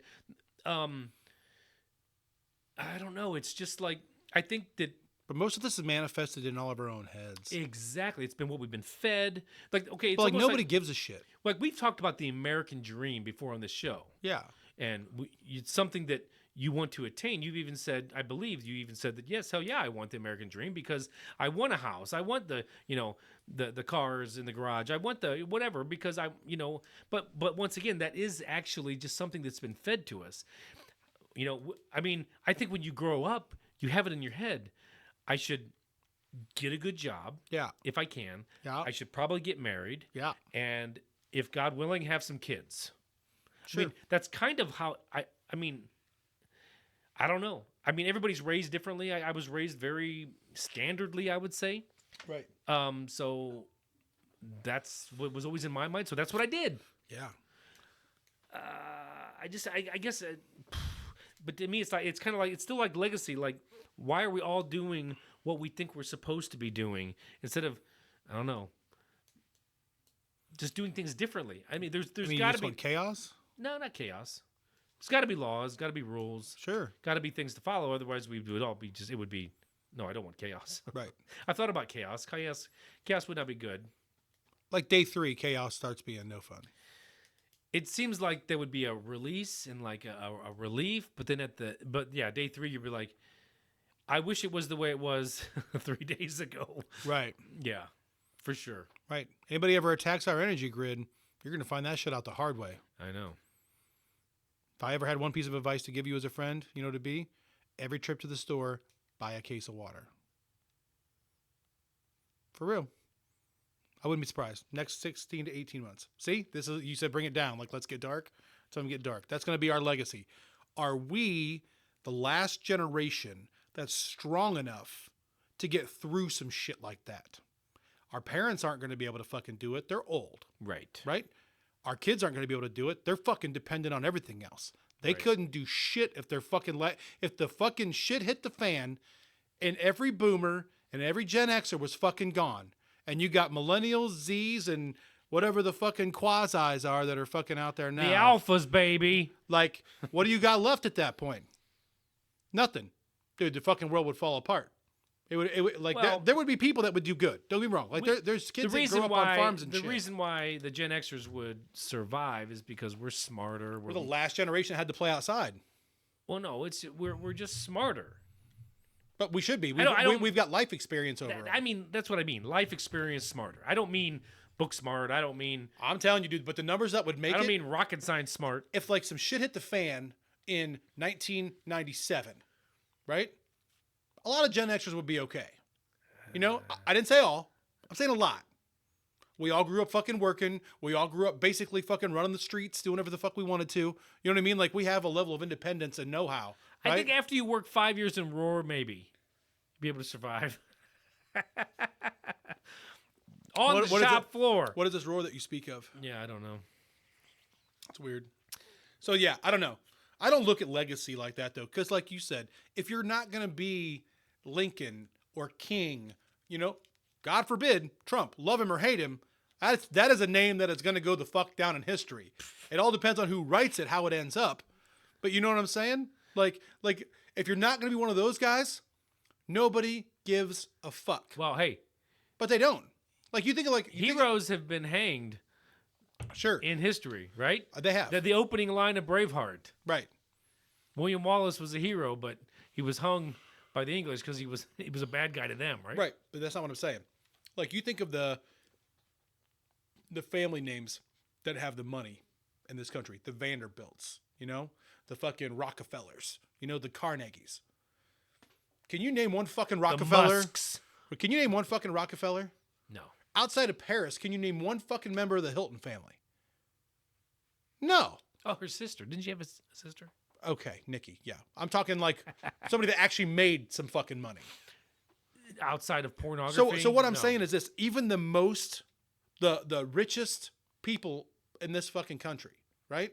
If you're not a super outlier, I mean, I'm talking a couple hundred people probably fit into this category, your legacy is not going to be remembered by fucking anybody. Right. So I don't understand like that being something that you worry about. You know what I mean? Yeah. Like if you're gone, like how long do you think, let me ask you this, how long do you think your legacy lasts for? Not long. But like realistically, like how long, if you're an average person, let me even ask it this way. If you're average, how long does it last? If you're medium above average, how long does it last? And if you're elite, one step down from presidents and Martin Luther Kings and Elon Musk, you're one level down from that. I mean, early on in your question, your legacy is going to last a generation, but it's only amongst family. So that's what that's the legacy that matters then. Right? To me, it is. Because those are the people going to remember you. Maybe if you do something fucking cool or you put some volunteer hours in, you're going to get a fucking bench in a park someplace. You know? The Adam Reisinger Memorial fucking bench. You know? So years from now when it's a parking lot, they put a fucking plaque there that it's the Adam Reisinger Memorial fucking parking spot. Yeah. But other than that, a generation 3 is like the limit. Right? Think about your life. Your parents, your grandparents, your great-grandparents. Who the fuck's before them? Well, even my great-grandparents, I barely know them, barely knew them. But at least you have an idea of who they might have been. Yeah, but that's I don't know where they worked, or I don't remember where they worked. I knew one of my great grandparents, Yeah, but she lived to be 98. I'll say I was awake enough, meaning I was old enough to know my great grandparents. Yeah. But once again, I could tell you what their names are, but I don't know what they did Right. in their lifetime. Yeah. I don't remember, anyways. It's fun to hear a story once in a while about them. I ever tell you that story about my great grandma? The only story I know, like the only like real good story I know about her. So she lived outside of Seville, right? And 14 years old, fucking traveling salesman come rolling through town, right? And her dad was like on the hook for that night to have this guy to the house, right? Like for dinner. Because like when salesmen would come through these little bumfuck old towns, you know, somebody would have to give them fucking dinner, you know? So next day he's fucking leaving for the train station, and she's like, hey, if you don't stay here and marry me, I'm gonna tell everybody that you raped me. So he stayed, and that was my grandma's husband her whole life. This is a true fucking story. I've heard this story for fucking years. I was like, holy shit, like that's fucking hardcore, grandma. So she was the daughter? She was, I mean, no, she was 14 years old. Oh. And her dad, like the men in town, like anytime you would get a traveling salesman to come through, they would rotate, like who had to host them for dinner. And she fucking fell in love with him. He was 22. She was 14. Yeah. Yep. So, but they were married 60 fucking whatever years before he passed away. And then the last like 30 years she was alive, she was single. It's fucking crazy. So I love stories like this. I'm going to tell everybody you raped me. Right. Isn't that great? No. I'm just saying, like, no. But I love stories like that. Why do I love stories like that? Because we get sold this fucking narrative that things were so much more wholesome back then. Oh, man, people didn't treat each other like that back then. No. Bullshit. They didn't have social media to fucking tell everybody about it. People have been shitting on each other as long as there have been more people to shit on. You know, and the farther back you go, right, the earlier people got married. Right. It wasn't that long ago. Remember Jerry Lee Lewis, the crazy piano player? Wasn't she 14? Married his like 14 or 16-year-old cousin. Something like that, right? Yeah, I mean, that wasn't that fucking long ago. Mm-mm. People didn't like it, but they weren't like, you better stop that. That's what I'm saying, bro. Like, it's fucking crazy. Like, stories like that are nuts to me. I think I was going a different direction with this, but I've lost it, so. What were you talking about, legacy? Yeah, but it was more about, like, you're not going to have one for the most part. No one's really going to have a legacy. So why are we doing what we're doing right now? Yeah, so why are we doing this instead of all out doing more like extreme sport things and just doing things that really get your freaking, because it doesn't matter. Because I don't want to die. Well, you could do the average extreme sport stuff. What? Anything that's not something you're going to die on. I bought a fucking boat. Like, I was out on the water all the fucking time with it. I've driven 50,000 miles a year. Trolling boat. I've had that bitch to 40 miles an hour with fucking full of people. All right, it's a pontoon boat. Not that you can't have fun on a pontoon. They're party boats. We all know that. But the whole thing is, it's not like living on edge. I mean, I don't know. Like, what do you want me to do? I climb 20 feet in the air to shoot animals on a yearly fucking basis. Yeah. Like, I don't know. You have to tell me how to do that a little bit better. I blew out my knee doing that, you know? No, you blew out your knee because it was a piece of shit rope. 3 years later, my brother almost died by a tree snapping in half in the middle of the woods. If it wasn't for you yelling, watch out, none of us would have fucking made it out of there that day. Look out! That's my calling card. And you're just standing there, like, oh, shit. That was a weird day because I had the cam on my head, the GoPro, and I'm literally looking at the trees like, this doesn't look really good. It fucking didn't feel safe at all. And they're bending, they're swaying, they're bending, and then I look down. Then all of a sudden I go, huh! Like it was this something was like, look up here. And that fucker bent right off. It's fucking wild. I know. See, so that's gonna be part of your legacy. If you don't yell that, how does the rest of that day fucking turn out? You know what I mean? Bad. Super bad. That's what I'm saying. Because it hit Josh in the arm, like right here. And forearm. Just below the elbow. Well, right, but basically the elbow. Yeah. And that was, you both, I have pictures of you both doing this. So without... Hey, at least I got my hands up. No, but I'm saying though... It's not a sexy picture of me, but I got the hands up. If he doesn't look up and walks another... I mean, we're talking a foot difference. Right, that's his dome piece. It hits him in the head. Right. Probably without the I know. yelling. Right. That's fucking. Ugh. Right. And the worst part about it was his son would have been right there to watch it all, and he would have been. If his son would have been 2 feet the wrong direction. But no, his son was about 6 feet behind. But that's still very close. To a tree that stabbed in half. To a parent, that's Right. very close. Right. And this is the same guy that saved my life when I was a kid. Right. You know what I mean? Mm-hmm. So there's a legacy. His legacy is my whole fucking life. You know? Because without him, you know, I'd have been a real sad story that everybody fucking tells. You know? Look at all this awesomeness our fans would have missed out on. I know. It makes me sad too. Right? All right. I got one more. Can I get my stat first? But you do your stat, because what I got is basically nothing. My fucking stat of the week. Can't Right. wait. So I was super interested to learn this. So Wait, is this a new this is brand new. I just new, learned this. episode on our show? Or A new like part of it. segment? Yeah. Like I love numbers to where it's like I found this out. I'm like I'm gonna have to start finding like numbers. And the shit that's segment fun is every called week. Stats? Yeah, stats. So like these are cool little pieces of information you can pull out at parties, blow people's fucking minds with. Right. So everybody talked about like how many divorces happened during COVID, right? You know, oh, everybody's getting fucking divorced or trapped inside together. Everybody's getting fucking divorced at the end of COVID. That's what everybody's I saying. heard the other. Yeah, it's completely the opposite. Okay. Divorce rates are actually down. Lowest rate that they've been since the Great Depression. Right? We're at 44% for male. Well, you know why there was female no marriages. divorces in the Great Depression? No. No, you know why there was no divorces in the Great Through Depression? Through the roof. Because Pre the Great ladies knew Depression. they weren't going to get no money. Right. No. There were divorces all over the place during the Depression. Everybody got divorced back then. It's a joke. There was no money in the Great Depression. What are you going to get? Half of zero is half of zero. But that's the time to get out. When everybody's at zero, you can all For start the over. men, yes. And the women. The women, one half. What are you talking about? Right, but if there's nothing there, you can get rid of the bum. What are you fucking staying home for? No, the what fuck out I'm there? saying is most of the women get half. I know what you're saying. Yeah. Anyways, go ahead. So, I'm ruining your mojo here. no, you're fine. So, low as it's been, 44%. Right? That is the current divorce rate. 44% of all marriages end in divorce. Then this number was over 50% just Right. 20 years ago. Right. Right? So we're at 44%, right? Now, Doing great. Ready for the mind blown part, right? Gay men. Divorce rate. You want to take a shot? Gay men? Gay men. Well, just because I know the game we're playing here, 72%. Opposite. 26%. He says it with a lisp. Gay men. 26. 26%.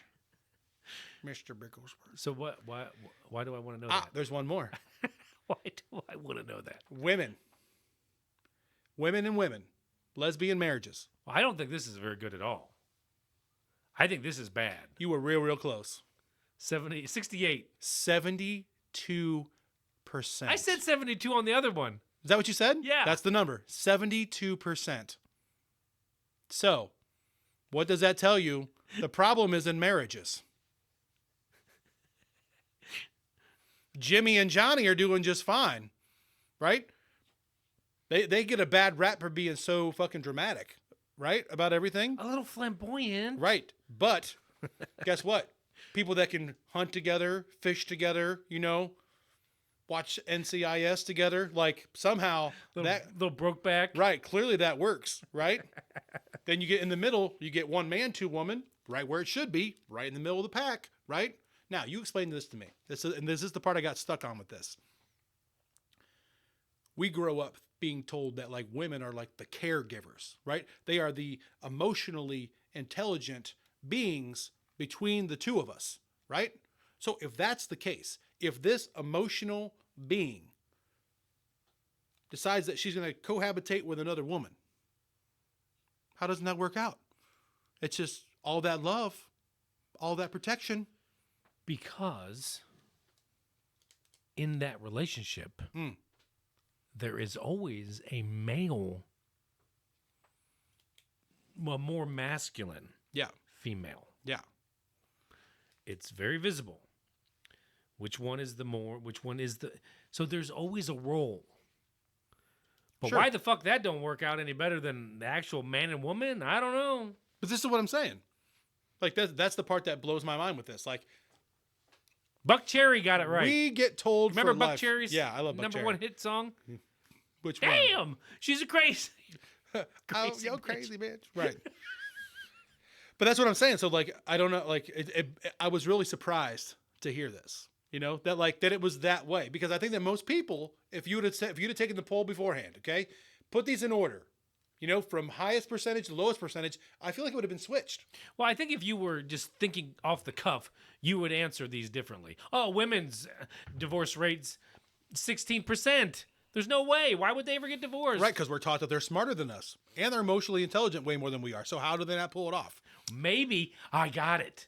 Maybe they're married until they go through menopause, and then they just go batshit crazy. Maybe. Woo! Now, you know what the best part is?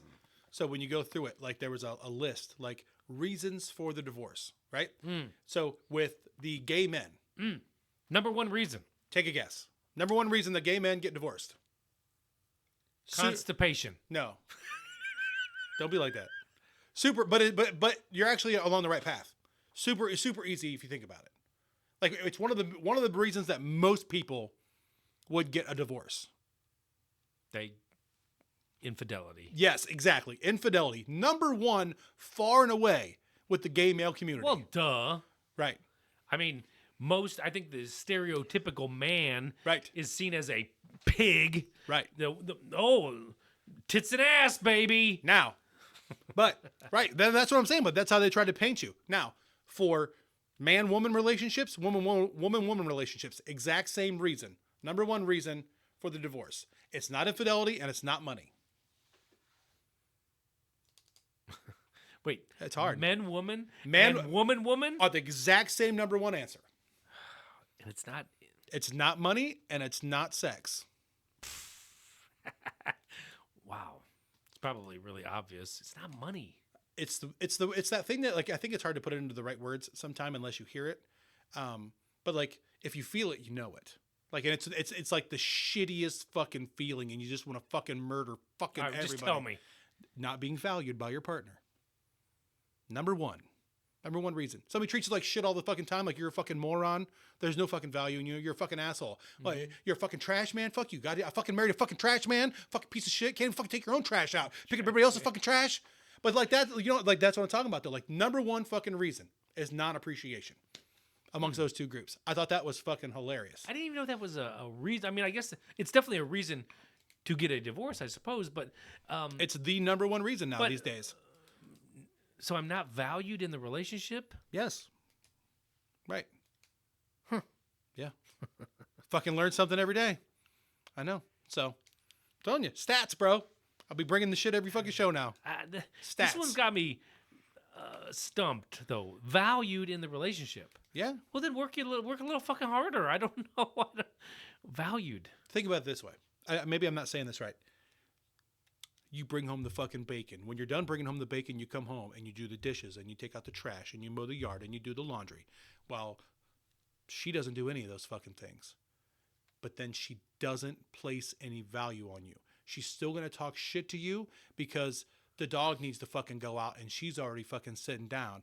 Or, oh my God, I don't have gas. I need you to go get my fucking gas. She doesn't place any value on your time and your effort and your energy and who you are as a person, what you bring to the relationship, what you bring to the family. Yeah. Okay, I can see that. Because it's not one thing. Like, that's the thing about, like, I feel like it's a kind of a hard concept to explain. It's not one thing. It's an overall. overarching. Yeah. Okay. Right? Like somebody that just shits on you no matter how fucking great you are.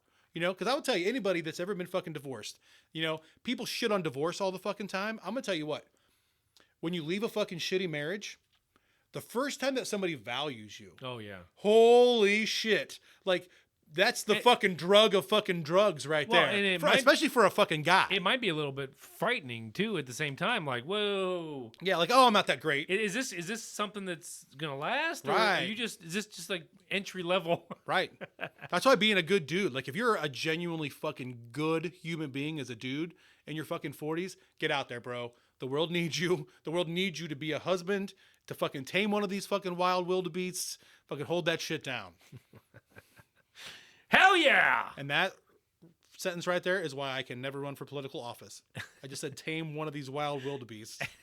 So that's never going to help in my campaign. She was a nasty woman. She was wrong. You're gay. You're so gay. I don't want to do this, but I will. I Right. don't want to do this, but I'm going to tell. Right. I got an A plus. That was me. Right. Thank you. You're wrong. Wrong. You're wrong about everything. I'm pretty much right about everything. If I have to tell you again, I'm right again. Right? Yeah, dude, look up Shane Gillis's Trump. Okay. Like you might pee a little. I might. All right, last one. Yeah. I've had this one in the queue for a bit. I It's very unimportant, and it will go by, and everyone will forget about it. I even brought it up. But we have talked about tattoos before, but we have talked about facial tattoos. We didn't really get on the boat with those. no. But where we're at right now in society, are you over tattoos? I mean, you've got a couple. I've got one. Are you like, I hear my daughter, she's like, I want to get a tattoo. And I'm like, and I give the advice that was given to me when I was that age. Pick something out and think about it.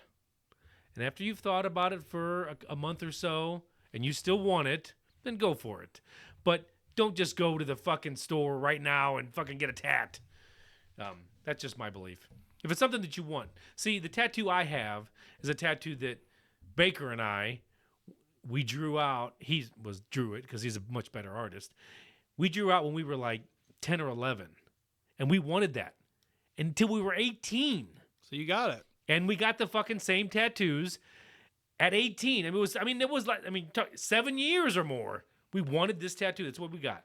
So that's kind of what I'm trying to tell her. Like, if it's something you really want, it's great, but just kick it around for a while. So I guess with tattoos, You're so old. I know, but tattoos to me, there's so many people with tattoos. Like, talk about podcast saturation. Tattoo saturation. When I was a kid, if you had a tattoo, you were like edgy. My uncle had a tattoo. You were and it was- edgy. It was a U.S. Marine Corps tattoo. Oh, yeah. Especially if you got some pipes. Like, Yeah, and he was Uncle Bob was a lot like Robert De Niro in his younger age, like just built the same way, skinny, but you could see the muscles and just like that edginess, and you're like, God, well, that tattoo's probably got some stories, right? Yeah. And so it was just different. And then fast forward to the 2010s, every single NBA player's got tattoos up and down for the most part. You see a lot of your football players, they've got the sleeves. It's just not as rare, I guess. it's way more socially acceptable. Yeah. Yeah. So I guess I'm just saying, like, I'm just over the. Maybe So what's the question? I just want to talk about tattoos, and what is it? Is it still a trend? Dude, more than ever. Okay. I think like there's a few things that play into it, right? So because everybody wants them now, right? I think that one of the great things that you see about this is now you have artists that are better than they've ever fucking been. Sure. I mean, the fucking art that people are laying on each other, it's fucking amazing. Well, it's because they're doing a lot of it. Right, like I look at like the one that I have that I've told you, like I brag about, like the fact that like this guy became a big fucking deal, fucking slinging $300 a fucking hour out in fucking Vegas for all these years, right? Like this guy became a legit artist. I look at that compared to the shit I see on TV, and I'm like, that ain't the same fucking planet, Right. To where like that's a huge benefit to where like because of the trend, like I think in a lot of ways like it's still growing, like because you can get anything fucking within reason drawn on you at this point, right? The other thing that makes it such a huge trend is that we live in a time really with no comparison anything that we've ever read in a book as far as the amount of downtime that people have to pursue just being themselves, and then like the way that it's put on you like to be everything you can fucking be to be individual, right? So tats are everywhere, man. Yeah, I don't know. You don't think they're a thing anymore? No. I'm not saying they're not a thing. I mean, I know. You don't think they're trendy anymore? I just maybe it's just my age, Yeah. but it's just like I don't know. I just don't see the allure like it once was. But it's not. I'm not in that group. I'm not in the 18-year-old. I don't have a tattoo. I really want one. What should I get? Mode. I'm going to get one more. I've got 3, You know, outside of both arms, outside of my left calf, outside of my right calf, just asking for it. You know? So I got mine at 18. Never had a touch up or nothing. No, should because it's faded as fuck. Let's do it.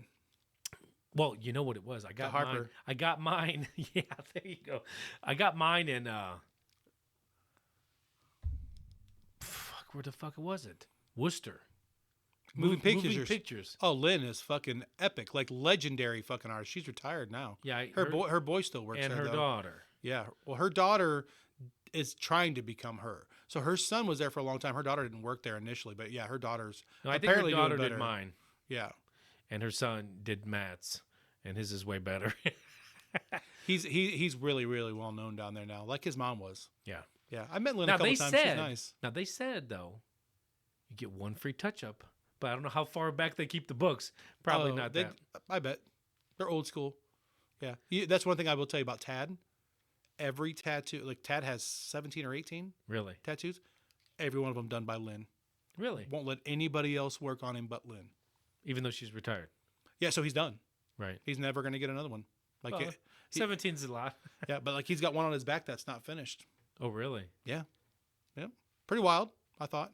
I got three different artists. You know, We heard that was a good place to go. Yeah. So we went down there, super good. and it was really funny. It was supposed to be 3 of us getting them, and Yeah. and the last guy bailed. Of course, he was married. Oh, that bitch ass. I will tell you a story that you'll think is funny from that studio though. Is I was down in there with a good friend of mine, and it was kind of like you ever been like with somebody that's like talking shit that they're gonna do something, and you're like, there's no fucking way you're gonna fucking do this. You shit talking motherfucker. You know, he's talking for weeks about getting his fucking nipples pierced. Gotta get my nipples. So he's like, I want to stop in. He's like, if they got time, I'm getting them done. I'm like, get the fuck out of here. He's like, I'm fucking doing it. I'm like, fuck it, let's go. Like, I'll walk in with you. So like, because I already had a tattoo on, so like, I felt like I belonged. You know what I mean? Like, you feel like when you walk in, like I'm You one of definitely wore the no sleeve that day. yeah. Like I'm just like ripping them off in the fucking parking lot, right? So we fucking go in and we start fucking talking, and the piercer's there. She's got fucking time. I'm like, oh shit, like this is gonna fucking happen, you know? Like I'm laughing. I'm like 22, 23, you know? I'm like, oh, don't cry too hard, like talking shit, you know? Why would you ever want that done? Right? I don't know. So like he's like, you want to come back and watch? I'm like, fuck yes, I do. Like, what are you, fucking new? Of course I fucking do. So I go back and I'm sitting on the chair. I'm like, we might be like this far apart. Like I'm not sitting on top of him, you know, but like I'm close enough to like see what's going on, right? So she fucking, dude, I've never seen anything like it in my life. She fucking squeezes on his fucking nipple with fucking 2 fingers. I mean, just fucking tight as a motherfucker, right? And she goes right to the fucking base and she fucking pushes that motherfucker in, and it doesn't come out the other side. I'm like, oh, like I'm watching this. I'm like, holy fucking shit. And he's like, are you going to finish that? And she's like, yeah, I don't know why it didn't go through. So she fucking tugged a little harder and lined it up. Dude, his skin is like something out of a fucking movie. Just like fucking stretching with the fucking needle, right? And I'm sitting there, I'm getting queasy as fuck. Like, I'm like, holy shit. So it finally fucking pops through, you know, that's only the first one. So at that moment, this dude's got 2 options. Fucking go with a single dude nipple pierce. Never a good fucking look. Or fucking get the other one done. He's like looking at me. I'm like, I literally did this. That's just all I got. Like, there's no comedy. There's nothing fucking funny. Like, I'm just like, holy shit, this is fucking happening. So I'm sitting there. Thank God the second one was clean. The second one was just like one ramrod through. I'm just like, holy shit. So anybody that's ever talked about it, I'm like, go watch it before you get it done. Like, go watch one first. Like, you're fucking stupid. No fucking way. No fucking You know, it's like chance, we dude. talked last episode about getting your eyes worked on. Fuck you. Right? No chance, No, dude. No. Like, that's one of those things I saw. I'm like, I never had an inkling to do it, but as soon as I saw that, I'm like, yeah, no fucking chance in the whole fucking world ever. Like, there's no fucking chance. Hey, while we're at it, can you do my fucking nutsack? Right.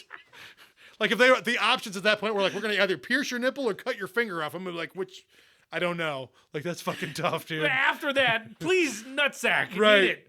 Prince Albert, baby. Right, Woo-hoo. right. I'm sitting there thinking like she should have at least flashed you or something after that. Like, that's fucking mean. Fucking shit. Now, who was it?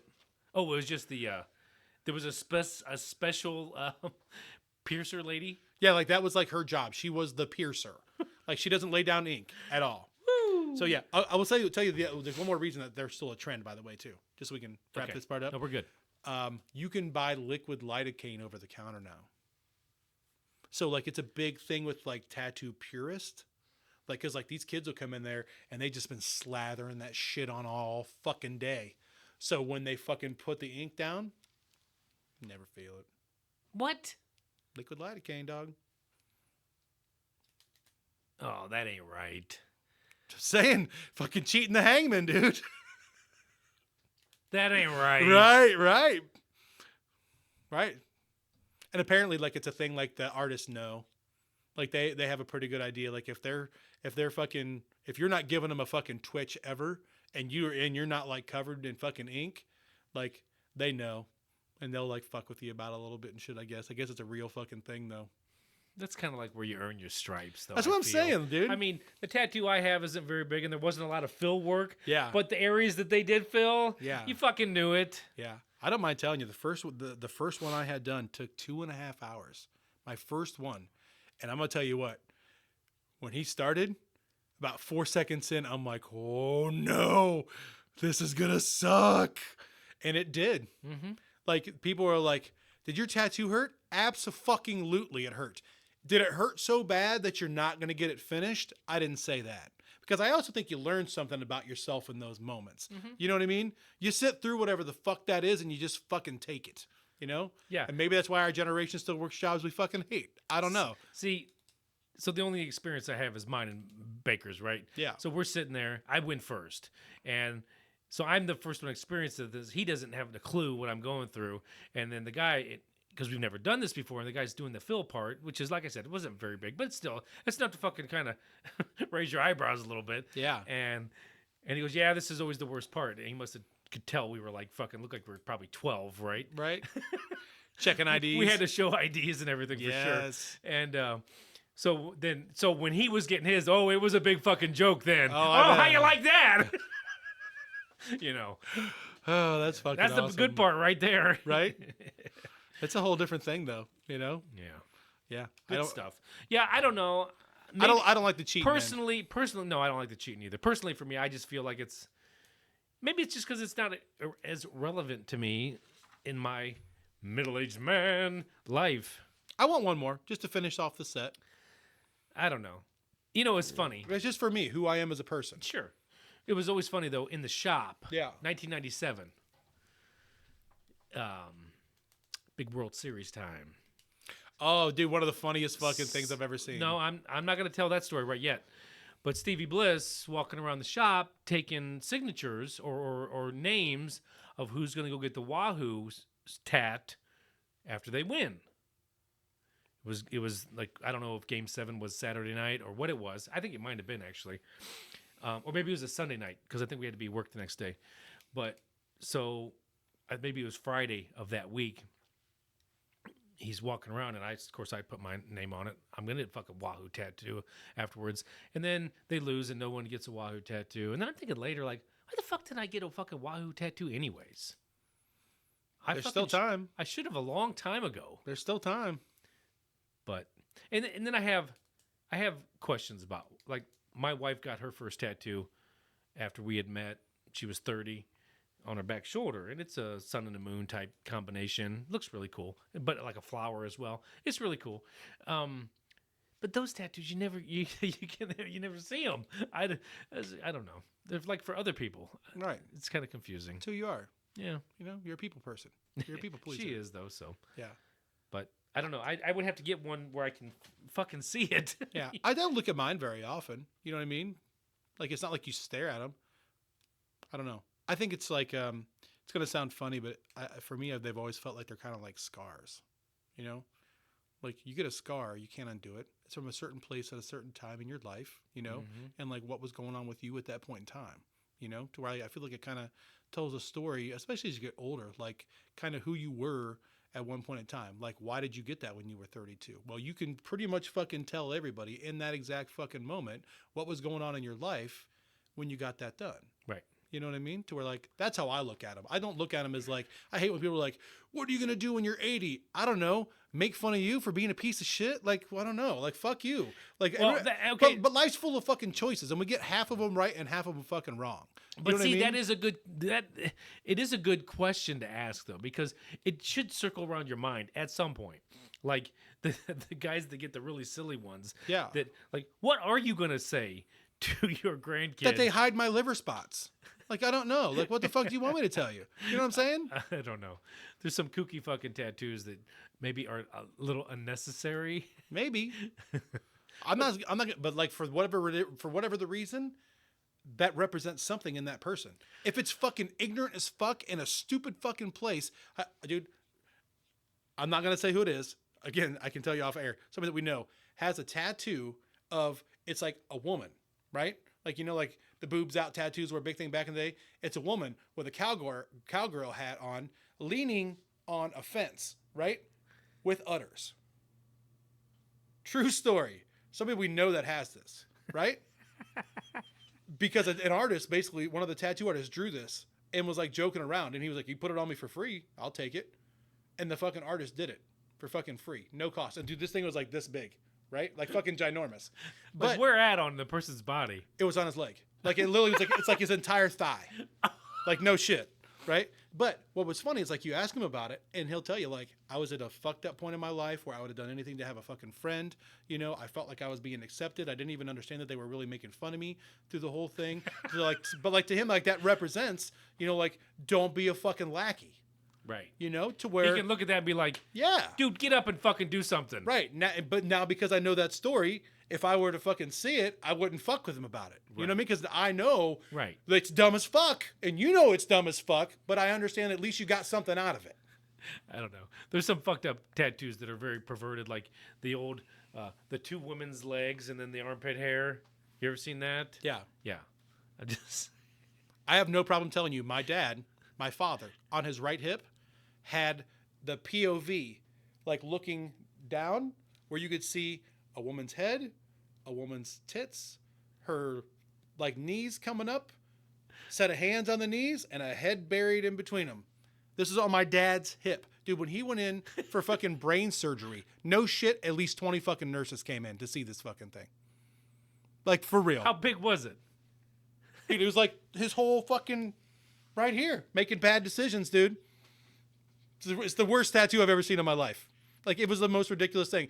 But was it done well? Oh, it was done so well. That's Of the course. worst part. Those are the Right, ones that are done right. It looks immaculate. Right, it looks like Da Vinci put this fucking thing on your hip, and that's the fucking viewpoint that you fucking get out of it. So what was it? It was a trio of women? No, it was one woman laying on her back, letting a guy have lunch. Okay, gotcha. Right, Okay. right. I was confused with the hands and the face and the... Yeah, okay. right. It's like top down, like looking from her head to her feet at that image. Right, And the nurses wanted to come in and see this. right. You got to see this fucking one. Right. Nobody's thinking about me in that moment. Not only do I have to see that tattoo on my dad, I'm also seeing my dad's ass. So, Yeah. nailed it. By the way, note to self, if you ever have to get a surgery or something where they put you out, Yeah. I've heard stuff. Oh, your brother might know. About what? A little bit of making fun of the patient. Let's see what we have under here. I'm not worried about that. I know, but I could it's, give still, a shit it's less. still like, come on, you're here to do a job. Right. Leave me the fuck alone. Right. I don't know. These days, I hope there's enough woke nurses that they would tattle on somebody, you know? Maybe. Just make sure you say it on the way in, you know? Don't be looking at my shit while I'm out, okay? It doesn't matter. Hey, who's the one putting in the, But dude, I'm not joking. Like when I had knee surgery, like when I came out of it, like I know I haven't told this story on the fucking show, dude. I'm not joking. For 2 days, like they did an amazing job with my surgery. My knee feels like it's better than it's ever been in my life. It feels like it's brand new. Like it's better than it was 10 years before I had the surgery, right? Dude, for fucking 3 days, if you would have made me fucking bet, I'd have bet money that somebody punched me in the fucking nuts while I was out. Dude, fucking killing me for fucking days. Like, my shit was all fucking black and blue. Like, they tell me it's from the fucking surgery, but I'm like, I don't know, dude. Like, my thigh is fine. Like, what the fuck is going on here? Like somebody's fucking mad because my I got dad calves, so my legs like not cooperating. They're just fucking Randy Savaging me in the fucking balls. Somebody fucking. That's what I'm saying, dude. Like I was like, look, you guys did a good job on my knee, but I don't know what the fuck that was, bro. Like, gonna get fucking elephant ball here. I have to get it fucking cut off. And I'm a fucking eunuch. Nobody needs that. Yeah, that's the worst. Yeah. So, yeah, but you do know that story about the bro, right? He won't even be mad about this. I told you this story about, right? I don't know. So he was at one point in time, like he was like the thinnest person on earth, like sickly. Like he was like so obsessed with like losing weight, and Josh. Okay. And he was actually like urinating with like a little bit of blood in it, right? So he fucking goes to the doctor, and like they're like, we're not exactly sure, like we're gonna cath you because we want to see what the fuck's going on in here, pretty much, right? So they fucking cath him. I hope I never have to go through it. I don't even know if I can handle it. I'd probably just die, right? Like I've not been through it. I don't want to. I don't want to hear a story about it. Like this is why I work in spreadsheets. I've had one removed. I don't want to talk about it. It's no good. Right. So, but he's like in his late 20s, right? And he's laying in this bed, and fucking doctor comes in. He's like, hey, like we have a couple students that are like doing a rotation. Like, I know that they've not seen this before. Like, are you okay? Like, if I have a couple students come in, he's like, yeah, I don't give a shit. Like, it's fine, Dude, like 16 fucking female fucking doctor students come in and are just fucking examining his fucking junk with a fucking catheter. They're all like his age. I'm like, dude, like that sucks so bad. And he was nice and said yes. Didn't realize it was a whole fucking classroom. You could have told me it was a Right. fucking herd. Right, not one swinging dick in the room other than him and the fucking like the main doctor guy. Oh, so anyway, That's no good either. That's it. I don't know which is worse, the nipple story or the catheter story. yeah, Jesus dude, the Christ. nipple story was a whole different fucking thing. All right, let's do this. Oh, fucking wrapping We're it up, outta huh? here. All right, well, Unless you had another one. no. So after all that, just so you guys know, if you're really struggling with anything with your mental health, please pick up the phone, 1-800-662-4357. Pick up the phone. Somebody will be there to help you out. Absolutely. So if you're having bad thoughts about hurting yourself or others, pick up the phone. Somebody will be there to help, like Jake just said. And by the way, laughter is the best medicine. Hopefully we gave you some of that tonight. Or if you just can't kick that substance abuse, yeah, got to use it 100 episodes in. What's up? You left it on the table. Damn it. All right, motherfuckers. It was fun hanging out with you. We'll talk to you again real soon. Pimp, pimp. Cheerio!